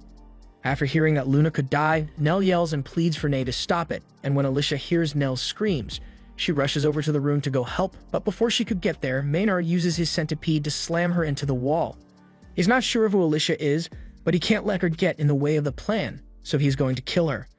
Meanwhile, in the room, Nell is still struggling to get herself free so she can go help Luna, but Nay tells her she's wasting her time. The force Nay can create with those bed frames is enough to stop a charging bull, so with 2 frames, Nell would need to be stronger than 2 full-grown bulls to escape, and there's no way her tiny arms could manage that. However, to Nay's surprise, Nell's tiny arms are somehow actually budging the bed frames, and with one swift push, Nell knocks Nay out cold. Maynard hears a loud crash sound coming from the room, and he's wondering what could have happened, but when he tries ordering the centipede to go investigate, he realizes something is holding it down. Alicia managed to survive the centipede's attack and tied its antenna in a knot so it is completely disoriented. And now that it can't move properly, Alicia kicks it to the ground and runs to the room to check on Nell and Luna. Maynard is impressed since no ordinary person could handle a magic beast like that, and now that he has gotten a good look at her, he realizes who Alicia is. Alicia opens the door to the bedroom ready for a fight, but surprisingly she sees Nay unconscious on the ground with Nell holding Luna beside her. She also notices the huge hole in the wall, so she asks Nell if Nay was the one who did this, but Nell tells her she was actually the one who caused that. She didn't mean to do it, but when she pushed the bed frame to get free, it ended up hitting Nay and flying through the wall. Alicia doesn't understand how something like that is even possible, but she doesn't have time to question it right now because they need to get out of here. She grabs her sword and tells Luna to stick close to her because they are going to jump out the window, and once they take the leap, Alicia uses her sword skills to slice up all the bugs in the air so they can start running, and by the time May regains consciousness, it's already too late for her to stop them. She would like to go after those too, but the bugs in the air don't discriminate, so she'd be killed the second she steps outside without Maynard's help. A little while later, Alicia and Nell manage to make it outside the city limits, and the bugs suddenly stop chasing them because Maynard only ordered them to surround the city. If they are lucky, they might be able to make it through the forest before dawn, but things are never that simple. They end up running into a second wall of insects in the forest, and there are a lot more here, so Alicia won't be able to cut her way through them like before. Nell asks what they are supposed to do, and Alicia isn't exactly sure, but for now, they need to find somewhere to hide. Back at the inn, Nay comes back downstairs and tells Maynard that the women got away. Maynard asks her if she at least managed to test the baby's magic aptitude, but she never got the chance to since Nell knocked her out with the bed frame. Maynard realizes that they severely underestimated those two, but this whole thing has allowed him to confirm a few details. First of all, the blonde woman was the hero Alicia Glenfall, and Maynard is certain of it because he was there when Drell killed her father. There's no way a hero would be traveling with an ordinary baby, so that pretty much confirms that Luna is the Hidden Knight Prince they've been looking for, and he is practically edging with anticipation of how fun it's going to be to torture a hero when he gets his hands on her. And Nay is just staring at him, wondering why she has to spend time with this lunatic. Once Maynard is done laughing maniacally, he tells Nay that they need to round up all the people and bring them out to the main square. Once all the people are outside, the town's leader asks Maynard why he brought them out here, because if he thinks a few bugs are going to be enough to make them submit, he has another thing coming. Maynard is amazed by how bold the people here are, but he wants to make a few things clear right off the bat. First, he says he and the Bolate army wouldn't even be here if the King of Hyden hadn't made that idiotic gamble and attacked Clevites. And now that the capital has been destroyed, it is possible that Clevites might come back to take over the land, so the Bolate army is kindly stepping in to protect them. It's pretty much just an excuse for them to invade Hyden, but without the king and his magic weapon, there's pretty much nothing that they can do to stop it. Besides, Maynard tells them they have a greater enemy to deal with in the meantime, because the blonde woman from earlier is one of the 13 heroes that started this whole mess, so if they want to take their frustration out on someone, they can start by hunting her down. Meanwhile, Drell's army is still on its way to conquer the fallen capital of Haydn, and they are in the middle of crossing a shallow river when Drell suddenly stops in his tracks because he can sense that someone is watching him. He tells the stalker to come out immediately because there's no use in hiding when the moon is so bright tonight. All of a sudden, Rode jumps out from the bushes nearby, and he immediately jams his spear into the water, freezing the entire thing solid and trapping the feet of all Drell's soldiers. He then orders all his men to advance, and even though Drell's army outnumbers Rode's 10-1, they come prepared with ice cleats, so they are still able to move freely while even Drell's enslaved dark beasts can barely walk. Mikkel leads the soldiers into battle and tells everyone to target Drell's wizards first so they can't free themselves. Drell is familiar with the Frost Spear's abilities, but even at max output, it shouldn't have been able to freeze the entire river at once. He assumes Rode must have stationed some wizard further upstream to cool it just below freezing, so the Frost Spear could handle the rest, and he admits that he's impressed with how well thought out Rode's strategy was. Rode seems to have truly mastered the Frost Spear, and if he defeats Drell here, he can put an end to this entire war, but Drell tells him it won't be that easy. Rode charges at Drell with his spear, but Drell counters with a heavy backhand slash, sending Rode several feet back. Rode remains determined and uses his spear to launch an ice magic attack at Drell, but Drell reacts in time to dodge it and leaps off his horse, leaving it frozen in place. Rode and Drell then begin fighting, and once again, Drell is impressed with Rode's capabilities, since while a regalia may grant you power, it takes real strength to draw out his full potential like this. However, he still doesn't think this will be enough to break the shackles of the world. He then unleashes his power and uses his sword to summon a dragon's claw midair. Rode is absolutely stunned because regalia aren't meant to be able to summon physical objects, but that dragon claw was definitely real because it sent Rode flying across the river. Mikkel and the rest of the soldiers notice Rode in trouble, so they all turn around to go support him. Meanwhile, Drell explains that by fusing his sword with magic, it has become something far greater than any normal sword. Just then, Drell notices some of Rode's men heading his way, so he immediately turns around and obliterates them with his dragon claw, along with all his own men as well. Rode can't believe Drell would so callously kill his own soldiers, but he believes that anyone who was weak enough to die from an attack like that doesn't deserve to see the world beyond their borders. Rode has no idea what Drell is talking about since he has been mentioning borders and shackles for a while now. So Drell explains that his goal is to destroy the legend of the heroes. That legend is what led them to challenge unbeatable opponents with methods that make victory almost impossible.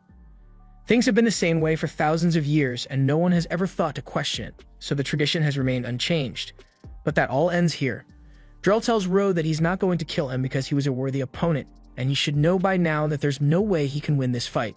Rode tries to get back to his feet, but he has no strength left in his body, so he is forced to watch as Drell continues with his conquest.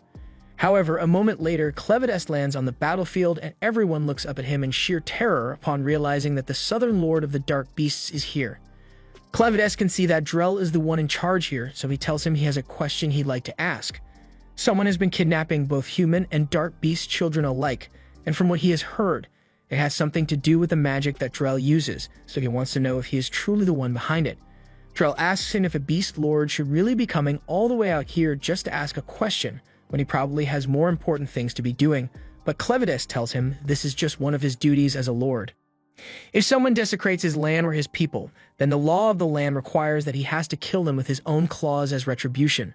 Drell asks what gives Clevides the right to determine the law of the land, but Clevides is starting to get annoyed by the fact that Drell is talking so much, so he stabs him through the stomach. He tells Drell that this could have been avoided if he had just answered the damn question, but despite having a hole in his chest, Drell doesn't seem fazed at all. He says he already knew Clevides was going to come to kill him, and he knew there was no way he could win in a head-on battle, so he made preparations in advance. A third eye opens up on Drell's forehead as he prepares to use his ultimate spell, Dark Ichor Prison. This catches Clevides off guard since he had no idea it was possible for humans to use Dark Ichor, and in the next moment, Drell's body explodes, covering Clevides in his blood. Once all is said and done, the only things left are Drell's sword and a giant sphere of what used to be Drell surrounding Clevides. However, if you thought Drell was dead, you'd be wrong because before he blew himself up, he transferred his consciousness to his sword, so he no longer has a human body and is a being made up entirely of the magic from his sword. He went through a lot of trouble to sacrifice his body for this Dark Ichor Prison, and he is confident that even someone as powerful as Clevides wouldn't be able to break out of there easily. Clevitus seems to have been rendered unconscious by the prison, so he remains immobile inside, and Drell plans to leave him there until he eventually dies of starvation or old age. Road looks on in astonishment and dread because he can't believe that Drell was really able to defeat Clevitus so quickly when the 13 heroes failed to do so. If he is capable of doing something like that, then Haydn stands no chance against his might, and Drell is more determined than ever to continue his mission, so he orders all of his remaining soldiers to get ready to move out. Meanwhile, out in the forest, Alicia and Nell are still trying to escape Maynard when Alicia suddenly senses that something is wrong. However, she has no idea what caused the strange feeling, and there's no way for her to contact Clevitus from here, so she tells Nell they need to keep moving. All the while, a group of angry townspeople are slowly hunting them down on Maynard's orders. The people from the town yell that they've lived here all their lives, so they know this forest like the back of their hands, and it'll only be a matter of time before they find Alicia. They've always hated the heroes because they never did any actual work aside from killing a rogue dark beast every once in a while, but everyone always treated them like saviors. All other tax money was used to fund the lifestyle of the heroes, and look where those same heroes got them. They know Alicia is hiding in the house, so they tell her to come out and face them already, and there's no way she can get out of this. Since they couldn't leave town, Alicia knew they would be surrounded eventually, but she didn't think the villagers would find them so soon. Luckily, it doesn't look like Maynard or his bugs have gotten here yet, so Alicia tells Nell to stay away from the windows and keep herself hidden because Luna's safety is their top priority right now. Even if they were able to run, it wouldn't make a difference unless they find somewhere to hide. Just then, Phil yells that he is done waiting for Alicia to show herself, so if she won't come out, then he's going to burn the entire building down with her in it. However, just as he is about to torch the place, Pete grabs his hand and tells him to stop because this is going too far. Phil's father, Mark, tells him that their forefathers built this water wheel centuries ago when they first settled in this village, and Mark isn't going to let Phil burn it down for nothing. Phil tries to argue that this is the only way since they need to hand Alicia over to Maynard, but Mark just smacks him over the head and says they aren't going to blindly obey some foreigner's demands just because he can control bugs. He walks up to the building and introduces himself as the one in charge of this town's defenses, and he promises that if Alicia comes down to talk to him, he won't let anyone harm her because he just has a question he wants to ask. Alicia doesn't have much of a choice, so she decides to trust Mark and heads down to talk to him. Once Alicia is outside, Mark takes one look at her and asks what happened to her regalia. Alicia tells him she doesn't have it anymore, and Mark asks if that means she sold it for money after abandoning the mission, but Alicia explains that she actually dropped it during her fight against Clevitus. She and the other heroes were completely annihilated, and she can understand why the townspeople would hate her considering the way things turned out. But to her surprise, Mark says he doesn't have any beef with her. Sure, he would have killed Alicia on the spot if she told him she sold her regalia for money and ran away like a coward, but if she really did fight Clevitus and simply lost, he can't hold that against her. After all, it was the king who decided to follow the traditions and sent the heroes on that impossible mission, so they didn't have a choice of the matter. Alicia is left in disbelief by how reasonable Mark is being, but he's not the kind of person to hold a grudge over what happened in the past. However, he does want to know what Alicia thinks they should do next. Does she think it's worth it to continue their tradition and try to go beyond the territory of the dark beasts, or should they just give up and continue to live their lives as they always have? Alicia thinks back to the day she fought Clevitus, and after she was sliced to ribbons and flung into the air, even if it was only for a moment, she could clearly see what the world beyond the dark beast territory looked like, and it was round with no end in sight. This may sound foolish coming from someone who failed so miserably, but she thinks it's important that they never stop trying to make it to the outside world, because there are things you can't learn or obtain without taking a leap of faith. She recently met someone who is both arrogant and terrifying, and even though he treats her like garbage, if she had never met him, she never would have gotten the chance to expand her worldview. And knowing that the world is much larger than anything they've ever seen before, Alicia refuses to let anyone tell her that there's no meaning in fighting to see it. Mark was really impressed by her speech, so he tells Alicia she's free to go. He's sure that a few of his men are probably still angry at her for being a hero, but he will find a way to calm them down.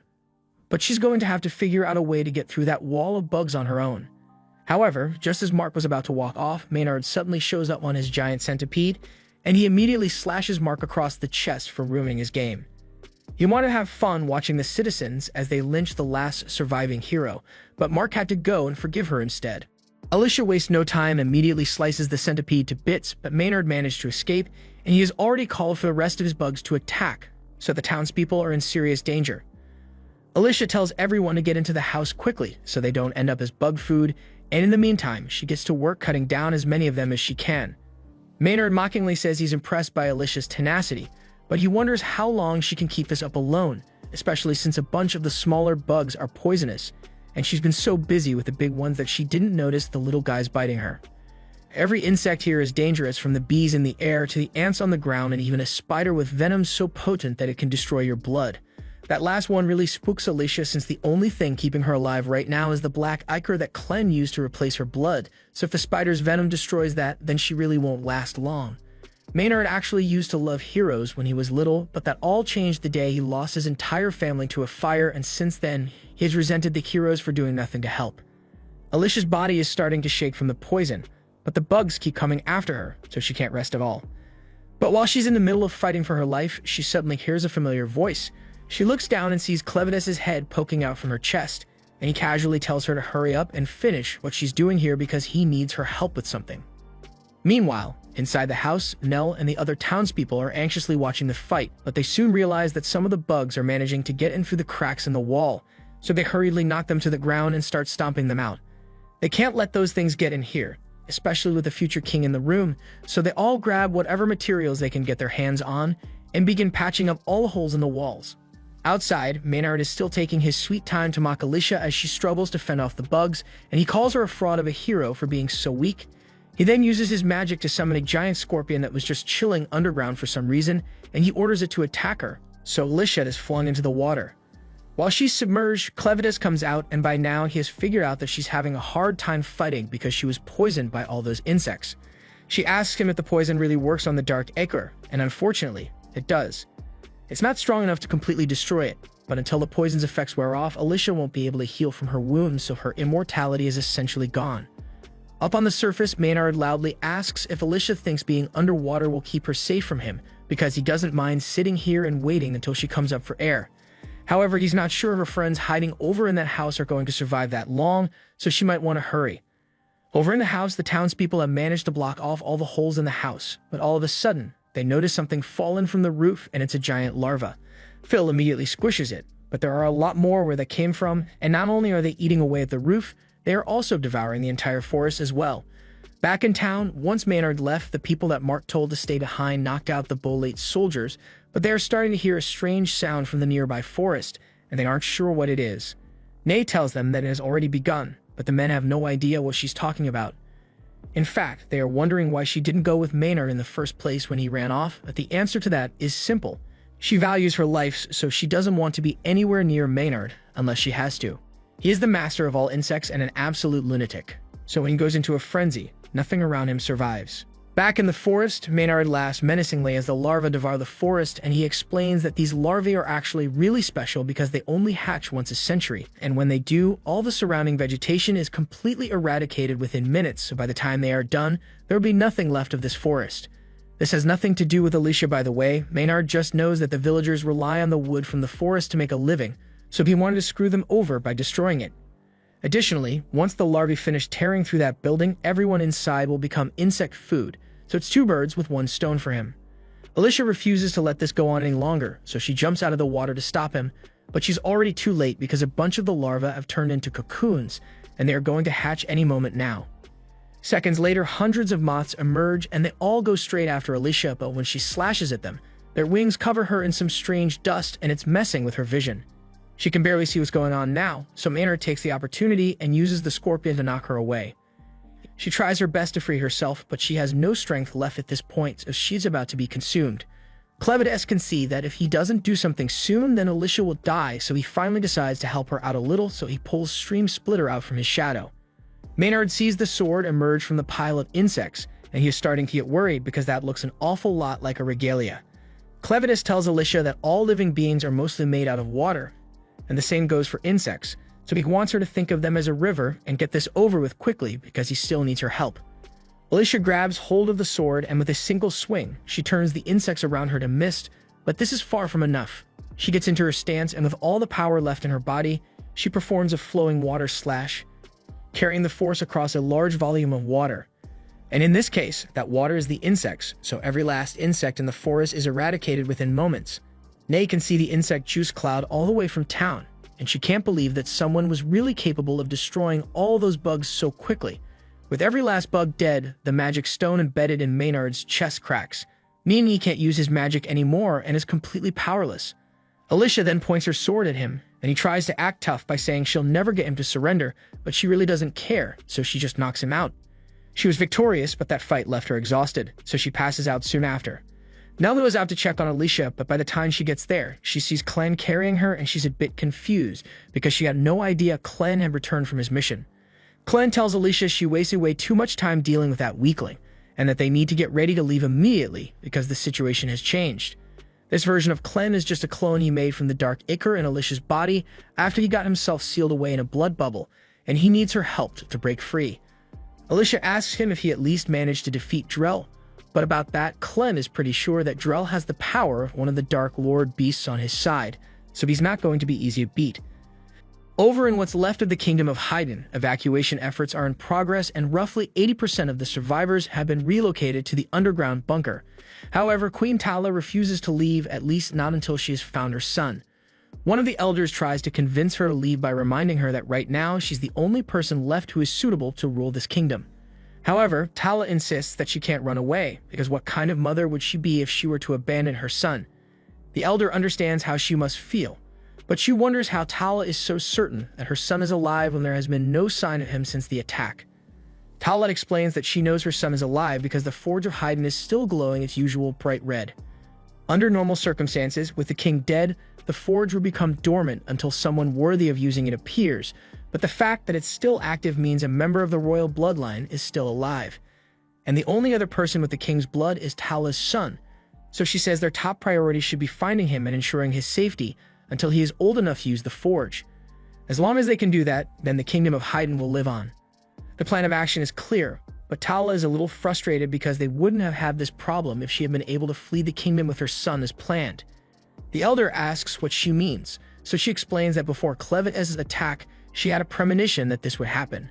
She knew the heroes would be too weak to defeat the Dark Beasts and Clevetes would destroy the capital in retaliation, but she didn't know when exactly it would happen, so she missed her chance to escape. Just then, the Queen's messenger, Favio, returns and he says he has important news to report. He tells Tala that Drell's army of 50,000 engaged in battle with the army of Estlin along the Morel River. The Estlin army fought bravely, but they were ultimately helpless against Drell's powerful magic. However, just as the battle ended, Clevetes appeared out of nowhere and instantly wiped out roughly half of Drell's army. But that's not even the craziest part. Moments later, Drell somehow created a strange red sphere which managed to trap Clevetes, and this revelation puts Tala on edge, because how is she supposed to deal with someone that could defeat a Dark Beast Lord? Now, Drell and his remaining army of around 20,000 men are on their way here, and none of them know what to do. Tala refuses to accept this since it goes against everything their traditions talk about. Only heroes should be able to even challenge Dark Beast Lords, but Favio points out that Drell is technically a former hero, and he still possesses his regalia, so he does meet the requirements of the prophecy. Even so, Tala refuses to believe that a man like Drell who would lead an army to invade another nation could be the hero of prophecy, so she announces that she will go out and shatter his regalia because he does not deserve to wield it. Favio asks her if it is even possible to shatter a regalia, and Tala explains that as long as she is wielding the sacred hammer of Haydn, she can do it since it is the only thing capable of forging or breaking regalia. The elder tries to dissuade Tala from doing anything rash, reminding her that only the king of Haydn is allowed to wield the hammer. But with the king dead, until her son takes the throne, she says she's going to serve as the king, and that gives her every right to wield that hammer. No one can argue with that, so they all help her don her armor, and Favio runs off to fetch the hammer. Tala thanks him for his help and takes the hammer from its case, and with its powers, she plans to confront Drell and his army. Back in the village, Pete drags Nay over to Alicia just like she asked him to, and he still can't get over how cool she looked when she destroyed all those bugs with one swing. He says he will be her personal errand boy for as long as she's here, and Alicia is a little surprised by how nice Pete is being to her, but since he offered, she asks him if he could bring Nell here as well. Pete immediately runs off to do as Alicia asked, and Clem congratulates her because it looks like she officially has her first servant. Alicia tells him to stop teasing her because it's not like she wants a servant. What she really wants right now is to get a new set of clothes because she's absolutely covered in bug juice right now. Just then, Nay speaks up and asks why they brought her here, because her knees are starting to hurt and she just wants to go home. Alicia thinks it's a bit strange that Pete was able to capture Nay so easily because Nell mentioned that Nay could control magnetism. However, Pete didn't come after her with any weapons, so there was nothing for Nay to control, and against that much muscle, she was totally powerless. Anyway, Alicia says she has a few questions she wants to ask. So she tells May to spill everything she knows about Drell and his involvement with the Dark Beast Lords. Nay has no idea what Alicia is talking about, so she rephrases the question and asks if Nay has ever seen Drell's dark ichor. She explains that it's basically blood that moves on its own, but Nay seems genuinely confused and says she has never seen anything like that, and frankly, it sounds disgusting to look at. Alicia can tell that Nay isn't lying about this, but Clem is sure that what Drell used was dark ichor and only Dark Beast Lords are capable of producing it. Drell on his own wouldn't be a threat, but if there's a Dark Beast Lord supporting him, then they need to find out what's going on here. Since Clevidas is right here, the only lords left who could be supporting Drell are Zathir of the West, Rathwell of the West, and Vorden of the North, and if one of them had truly decided to bare their fangs at Clevitas by using Drell, then he is going to make sure they pay the price. Speaking of Drell, Alicia asks Clen if it was really alright for him to leave his body behind and come here in his small form, but Clen says that wasn't his main body. And it's better for him if whoever is helping Drell thinks Clevitas is trapped, since it would make it easier for him to corner his foe. Neg has been trying to get their attention for a while now, so she speaks up and asks them if they are done because she would like to go now. It's true that she is powerless without metal to work with, but she still has the metal in her gauntlets with her. She can't control it while it's touching her skin, but because her arms are so thin, with a little effort, she's able to slip her hand free. She then tosses the gauntlets into the air and hooks her handbag over them so she can fly away. Clen and Alicia really weren't expecting that, so they just watch as Nay floats away. While she's flying, Nay spots Nell and Luna in a cart on the way over to Alicia and Clen, and she notices that the cart has metal in its wheels, so she decides to take advantage of the opportunity. Drell is going to scold her if she comes back empty-handed, so she lands on top of the carriage and says she'll be taking them with her to Hitterat. She uses her gauntlets to knock the brothers out and then lifts the carriage into the air to kidnap Nell and Luna. However, just when she thought she had gotten away with it, she realizes that Clen is somehow sitting right next to her, and he tells her to pick up the pace because they don't have much time to waste. Alicia then holds her sword to Nay's neck and explains that the whole reason this cart was prepared was because they wanted to force Nay to give them a ride to Hitterat, so this works out great for them. Since Alicia's sword is made of pure Haiden metal, Nay won't be able to control it, so she does the smart thing and surrenders, agreeing to peacefully take the group to Hitterat. Down on the ground, the brothers are relieved when they realize that Clem and Alicia made it onto the carriage safely, so they start waving goodbye and yell that Alicia is always welcome to come back.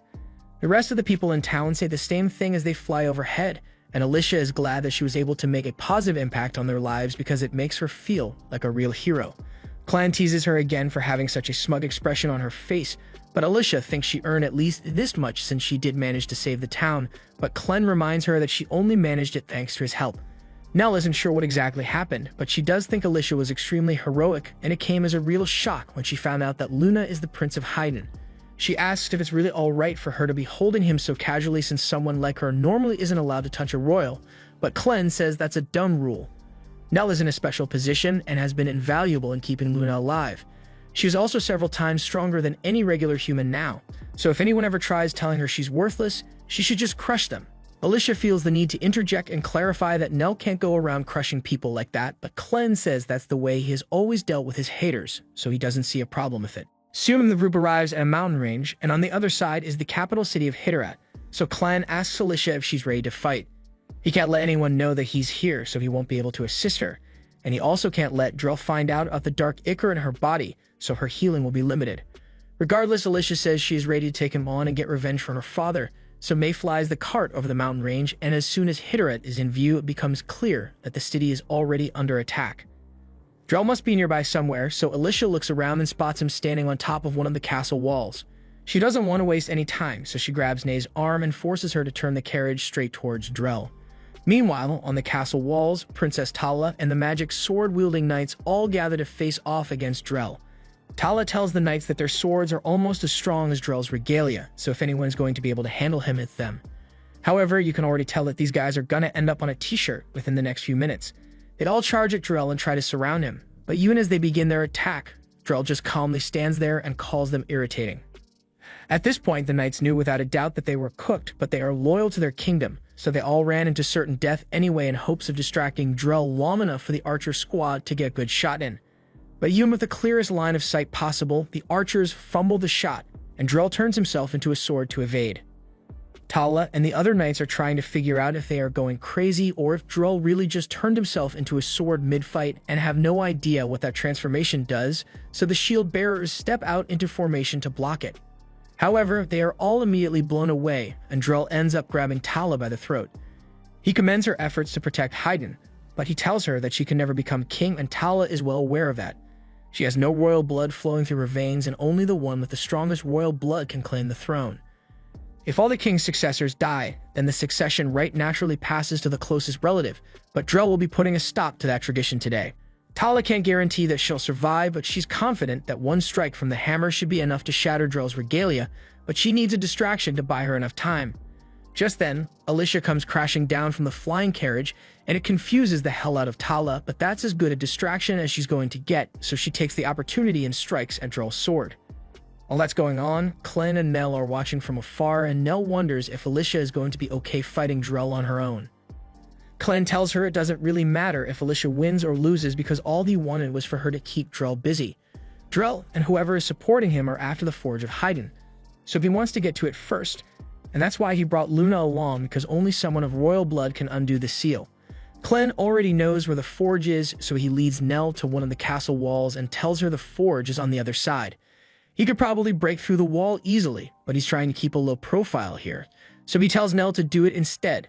Nell pauses and asks if he's sure if he wants her to do it, because the wall seems pretty solid, but Clem says that when he healed her, he concentrated the power of a troll into her tiny arms, so her strength should be several times greater than even the strongest troll. Nell decides to go with it and gives the wall a little push, but to her surprise, she sends the block flying with way more force than she anticipated. It flies all the way to the other side of the wall, crashing down right where the guards who were meant to protect the forge are stationed. For some reason, she just felt her KD ratio rise a little, but Clem tells her she's imagining things and asks that she hurry up because they don't have much time. Meanwhile, by the forge's entrance, Fabio and a few of the guards manage to survive Nell's unintentional attack, but before they could figure out what hit them, Clem uses his powers to drive them into the shadows, and once he arrives at the forge entrance, he carefully places Luna's hand on the seal to unlock it. A little while later, Gart comes flying down to inspect the bubbles that Clevitas' body is trapped in. He is fairly certain that Clevitas should have been able to break out of something like this, so he doesn't understand why he's still in there. Gart gives the bubble a kick to try and break it, but that thing is really solid, so he knows he doesn't have what it takes to break it apart. Just then, Rode turns around the corner and introduces himself. He saw Gart fly down from the sky, and he assumes that must be his magic ability, so he wants to ask for a favor. He says he needs Gart to fly him over to the capital of Haydn, because by now, Drell and his army have surely begun their attack, and he needs to stop them. Gart was initially going to ignore Rode, but he was watching the fight here from a distance, and he definitely remembers Rode getting his ass beat by Drell, so he wonders why Rode would want a rematch now. Rode is aware that he probably doesn't stand a chance, but someone needs to stop Drell before he gets his hands on the Forge of Haydn, because if he gains access to that treasure and wields it with his magic, a catastrophic calamity is going to befall the land. Hearing the word magic reminds Gart of what Zathir had said before he went out on this mission. If this calamity is truly about to take place, then perhaps he should look into it by using Rode as a cover story. Gart turns to Rode and says he will help get to Hitterat, but only on two conditions. First, once they get there, Rode has to help Gart with his mission for a while, and second, Rode isn't allowed to ask any questions about who Gart is. Rode asks what will happen if he breaks these conditions, so Gart tells him he will kill him. Rode says he can't do anything that would betray his homeland, but aside from that, he agrees with Gart's terms. Gart then reveals his wings and tells Rode to grab on if he doesn't want to be left behind, and so Rode holds onto Gart's ankle, and the two start heading for Hitterat. Meanwhile, in the capital, Clem is still trying to open the forge seal with Luna's help, but doesn't seem to be working. He also doesn't think breaking in is a good idea, so he decides to try getting in from above. He tells Nell she'll have to watch Luna by herself for a bit, and then proceeds to jump up to the top of the furnace chimney. The heat coming out of the furnace is incredible, so much so that he's sure any regular dark beast would be incinerated if they tried to get in through here. But he's no ordinary dark beast, he's built different, so he leaps in without a second thought.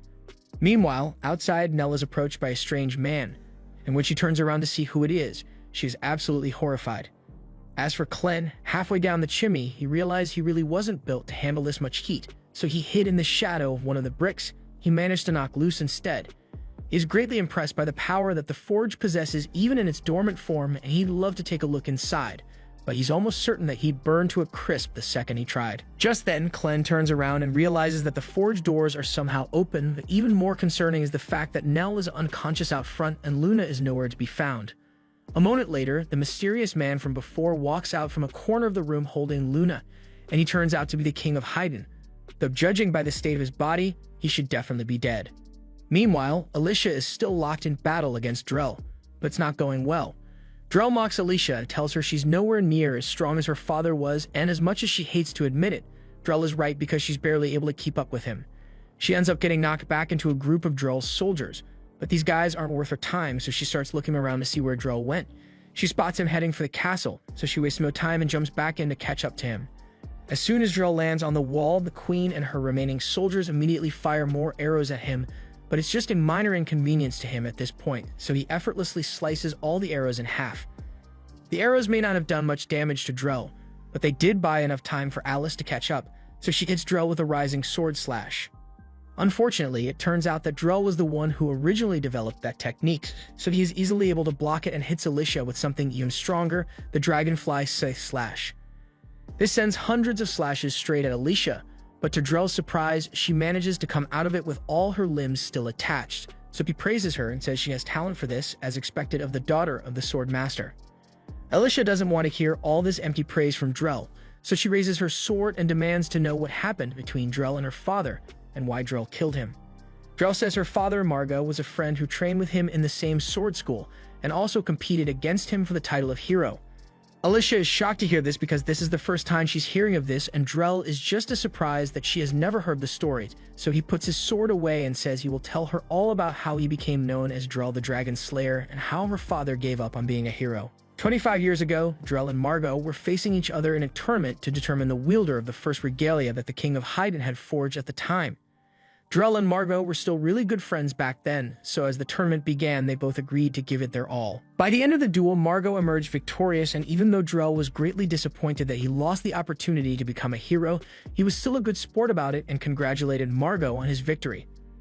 Once he was declared the champion, he was officially bestowed the title of Swordmaster as well as the regalia.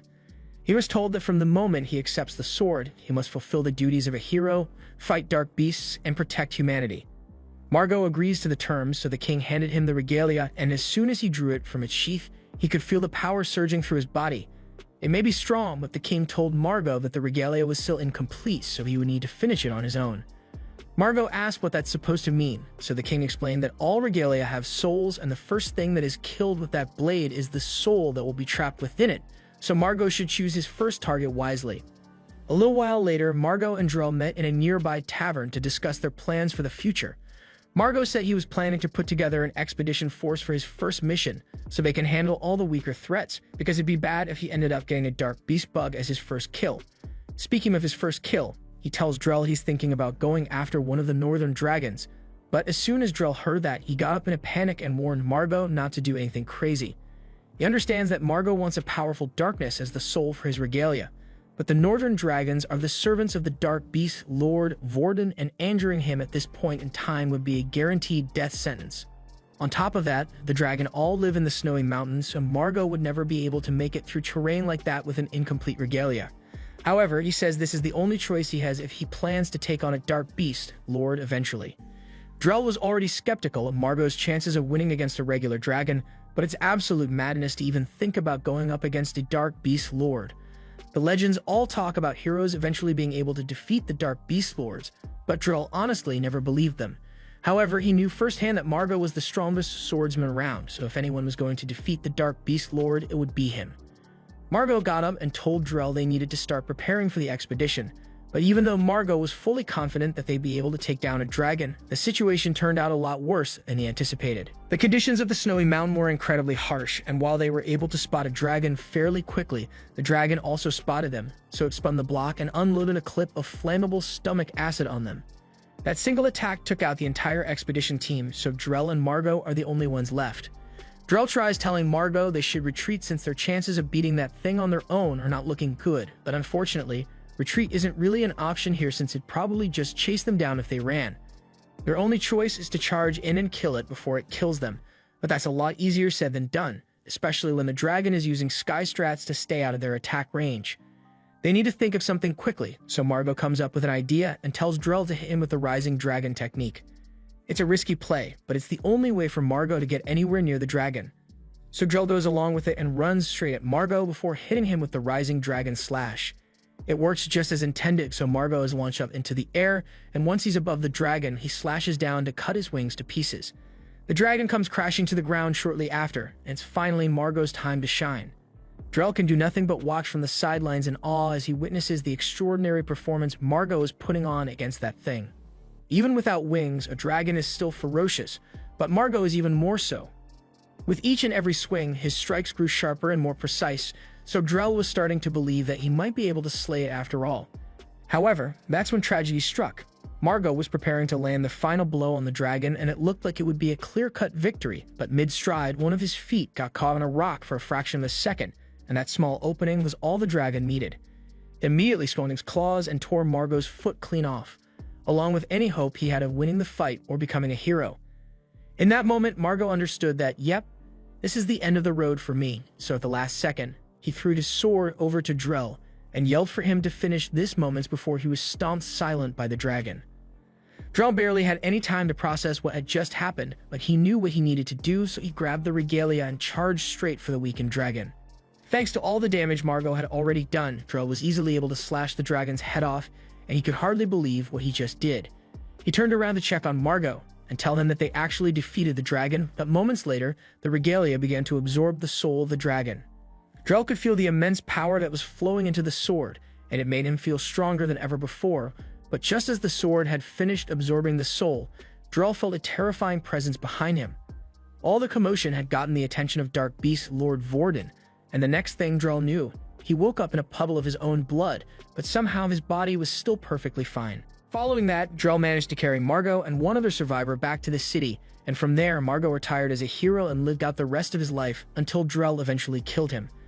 But the entire time, even after Drell earned the title of Dragon Slayer and became a hero, his doubts about the hero legend never went away. He believes the legends are full of lies, and the most important information regarding them is being hidden by the royal family. The Queen has no idea what Drell is talking about, but there's nothing she could say to change his mind at this point. Alicia asks Drell if he thinks magic is what was hidden from the legends, and Drell confirms it. He says that's what the voices in his head have been telling him ever since the day he encountered Vorden, and he knows exactly what he needs to do now. Drell uses necromancy magic to summon an undead dragon skeleton, and he uses that to knock Alicia off the wall before flying away on its back so he can claim the forge. Meanwhile, on the ground, Alicia managed to survive the fall, but her arm and leg are messed up pretty badly, so she uses the Dark Ichor to fix them up, and it still hurts like hell. She tries contacting Clem through their mental link to warn him that Drell is on his way over to the forge, but Clem tells her to be quiet because something interesting is happening right in front of him. The King of Hidden is about to throw his grandson into the forge for some reason. Alicia asks Clem what he means, but before she can get a response, the Queen walks up to her. She tells Alicia that she's glad to see her again since she thought she had died at the hands of Clevites during a mission. She asks if any of the other heroes managed to survive as well, but Alicia informs her that sadly she's the only one who managed to make it back alive. The Queen is disappointed to hear that, but even so, it's still a huge relief to have Alicia here. In Hitterit's current condition, the best they can do is hold back Drell's forces, but none of their soldiers are capable of standing up to Drell and his powerful magic. Their only hope right now is Alicia and her regalia, so the Queen asks her if she's willing to stop Drell for the sake of the kingdom. Alicia promises to do her best to stop him, but that aside, there's something important that she needs to discuss. She tells Tala that her son is still alive and he's here in Hidden right now. Tala freezes in shock at Alicia's words because so far no one has had any information regarding her son's whereabouts, but Alicia is certain that Luna must be Tala's son since he clearly has royal blood. The Queen is overjoyed by the revelation that her son is alive, so she begs Alicia to take her to him. However, Alicia tells the Queen that it's too dangerous for her to come since there's no telling how dangerous the situation over there might be. She promises to bring Luna back with her so Tala can see him, but that's not good enough for her. She may be the Queen, but she's also Luna's mother, and if he's potentially in danger, then she can't just sit idly by and wait. Alicia understands how Tala feels, so she agrees to bring her along, but at the same time, in the forge, the beheaded body of the king is preparing to make a sacrifice to the forge. Clem is just watching for now because he wants to see where this goes, but when it becomes clear that he intends to throw Luna in, Clem grabs his arm to stop him. He asks the king if this is really how a grandparent is supposed to be treating their grandson, But the king is well aware of just how messed up this really is. In fact, he really doesn't want to do it, but he isn't in control of his body right now. His actions are being determined by the will of the Forge, and throwing Luna in is part of the process of making him the next king. For generations, all who are set to become king are thrown into the Forge and burnt to ash, and moments later, the Forge resurrects them with a new body, making them incapable of disobeying its will. Normally, after the naming ceremony, the name of the child who will become king is carved into the Forge, and after that, the Forge inevitably compels the child to jump in. However, since Clevides' attack happened before Luna's name was carved into the Forge hasn't been able to compel him to leap in. Thus it did the next best thing and temporarily resurrected the deceased body of the king to force him to throw Luna inside. Clen asks if all that means the king was once forced to jump into the Forge and remain as the Forge's puppet, and that's exactly right. In fact, the same thing was set to happen to Luna's father, the king's son, but he was so terrified of being enslaved by the Forge that he took the hero nice route and stylishly jumped off the castle walls. The king thinks what his son did was a foolish decision because ending his own life only meant the next in line would be chosen, so the tradition continues and the king drops Luna into the Forge, burning him to ash in an instant. Meanwhile, outside, Drell flies overhead with his dragon, and the voices in his head must be really convincing, because he now believes that the only way to save the world is to destroy it by drawing out whatever is inside the Forge. At the same time, on the ground, Alicia tells Tala to climb onto her back so she can carry her to the Forge as fast as possible. As they are moving, Tala explains that since she was never a true ruler, there are a lot of things that were kept secret from her, and when her husband was set to become king, he took his own life. But he did tell her one thing before he did what he did. He said that all the true heroes are gone, and there's no way they can defeat the Dark Beast Lords with the heroes of today. Tala didn't really understand what he meant at the time, but he might have been onto something. Hyden has over 1,000 years of history, yet there are no records of anyone ever even coming close to defeating a Dark Beast Lord.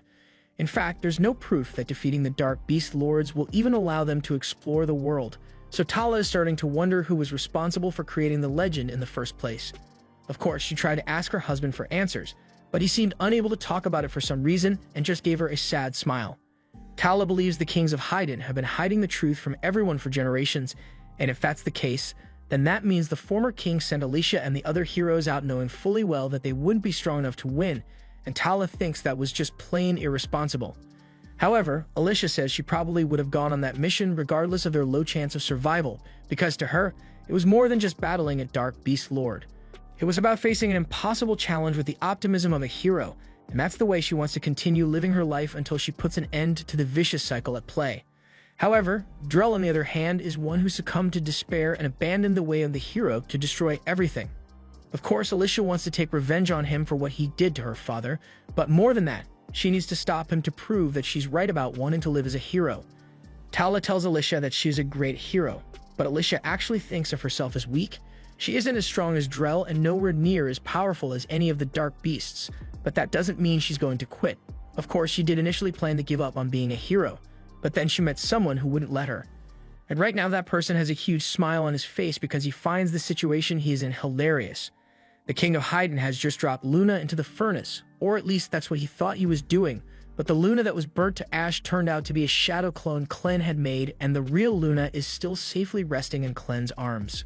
He mockingly asks the king what's going to happen now, because he has clearly failed the mission the Forge forced on him. The king doesn't say a word and just stares at Clen as his body begins to lean backwards, and he falls into the Forge. As he watches the king's body turn to ash, Clen is a little surprised by the turn of events, but he is sure that this won't be the end of things, so he yells for the master of the Forge to get out here and face him already. Moments later, large flames erupt from the Forge, and the mountainside is destroyed as a result of the explosion. Drell sees this happen, and the voice in his head tells him he needs to act fast because there's no time to waste. Alicia and Tala see the Forge explode and Drell heading straight for it, so Tala is incredibly worried about Luna's safety. But Alicia yells for her to stay back because the situation has gotten too dangerous to let the Queen get involved now. She's fairly certain that Clen wouldn't allow Luna to die from something like this, but it would be a problem if Drell manages to get to them first. However, just as he is about to enter the Forge, Gart flies overhead and drops Rode off just as he promised. Rode yells out Drell's name and swears that he will stop him, so he activates his spear and forms a massive ice spike on the tip. The ice javelin pierces straight through Drell's dragon, and Gart finds the whole situation interesting, so he decides to stay and observe everything from a distance. Once they hit the ground, a huge dust cloud is kicked up, and Road wonders if he really managed to defeat Drell with that attack. But as the dust settles, he discovers that Drell managed to block the strike, so he is flung back and Drell is about to finish him off, but all of a sudden, Alicia steps in and knocks Drell's swords away. Drell is getting annoyed by the constant interference, so he plans to end this as soon as possible and prepares to face the two. Alicia and Road regroup, and since this is their first time meeting, Road asks Alicia if she happens to be a hero. Alicia confirms this, and they both introduce themselves to one another, but they don't have much time to chat because they still have to deal with Drell. Road asks if it's safe for him to assume that Alicia will fight alongside him, and she says she was about to ask the same thing because if either of them were to face Drell alone, there's no way they'd win. Drell finds it amusing that the two think teaming up will be enough to give them an edge over him, but he tells them it won't matter because their strength is hindered by their human bodies, but he has no such limitations. In an instant, Drell appears behind the two and unleashes a slash so powerful that it sends Alicia and Road flying. Drell then hits them again, sending both into the air, and while they are disoriented, he flies up and stabs Alicia in the chest. Road tries to sneak up on him while he's distracted, but Drell sees it coming and catches him by the wrist before sending him and Alicia back to the ground. Drell spends a moment looking down on them from the sky just to be disrespectful, and then he flies down to put an end to this. The two need to come up with a plan quickly, so Alicia tells Road to use his ice javelin move one more time. Road doesn't understand why she asked for that, but he trusts Alicia's judgment, so he points his spear to the sky and summons an ice javelin. Just as expected, Drell is able to easily dodge it, and he's frankly insulted that Road would attempt such an obvious attack, but when he looks back to the ground, he realizes that Alicia isn't there anymore. She had jumped onto the ice javelin to get behind Drell and to make sure he wouldn't be able to escape. Road uses the last of his power to freeze Drell's feet in place, providing the perfect opportunity for Alicia to drop down and slash him clean in half. However, Drell is barely inconvenienced by his body being bisected because his true form now lies within his sword. The sword then spins around and flies straight towards Alicia before cutting her arm off and sending her crashing to the ground. Road runs in to catch her, and above him, he watches as Drell's body is reformed from his dark ichor. Drell tells them that their efforts are commendable, but all their hard work is worthless because people like them can never become true heroes. The fact that humans need to implant magic stones in order to use magic is evidence of this, so he tells Road and Alicia that all the humanoids on this continent are inferior to the true humans who ruled the entire world centuries ago. Current humans and dark beasts are nothing but pawns in the game of the true humans, and the game will continue forever unless someone puts a stop to it. That is exactly why Drell wants to burn every trace of this stupid hero legend to ash, so they can start over, and until then he will commit as many atrocities as necessary. Clem heard Drell's entire speech through his connection with Alicia, and he finally understands what Drell and by extension his master Vorden are after. Personally, Clem has never met these true humans Drell mentioned, so he assumes they must have disappeared before he became a Dark Beast Lord. And that also means this book must be one of the last remnants of the true humans legend. The second the book appeared, the entire forge vanished, so Clem realizes it was a mere book that had been driving the kings of Hyden to kill themselves. Also, it can resurrect them as puppets for its own goal. He wonders if everything that has happened so far was because of this book's control over the royal family of Hyden, including Alicia and the other heroes attacking the southern beast forest, the human kingdom going to war, and even Clem wanting to destroy all humans. All of it was caused by this book manipulating events to bring him to this point. Clem laughs at the absurdity of this situation and at himself for being manipulated so easily even though he's a Dark Beast Lord. He didn't inherit the memories of the previous lord, so there's a lot he doesn't know, but he can only assume his position was created to fight against the elusive true humans that Drell mentioned. And if that's the case, then everything he thought he knew about this world was wrong. In fact, now that he thinks about it, he wonders why he was even bothering himself with this baby in the first place. He sets Luna down and begins walking away because he no longer has any interest in destroying mankind or even associating with them at this point. This was the end of episode 11. Subscribe to not miss the next part.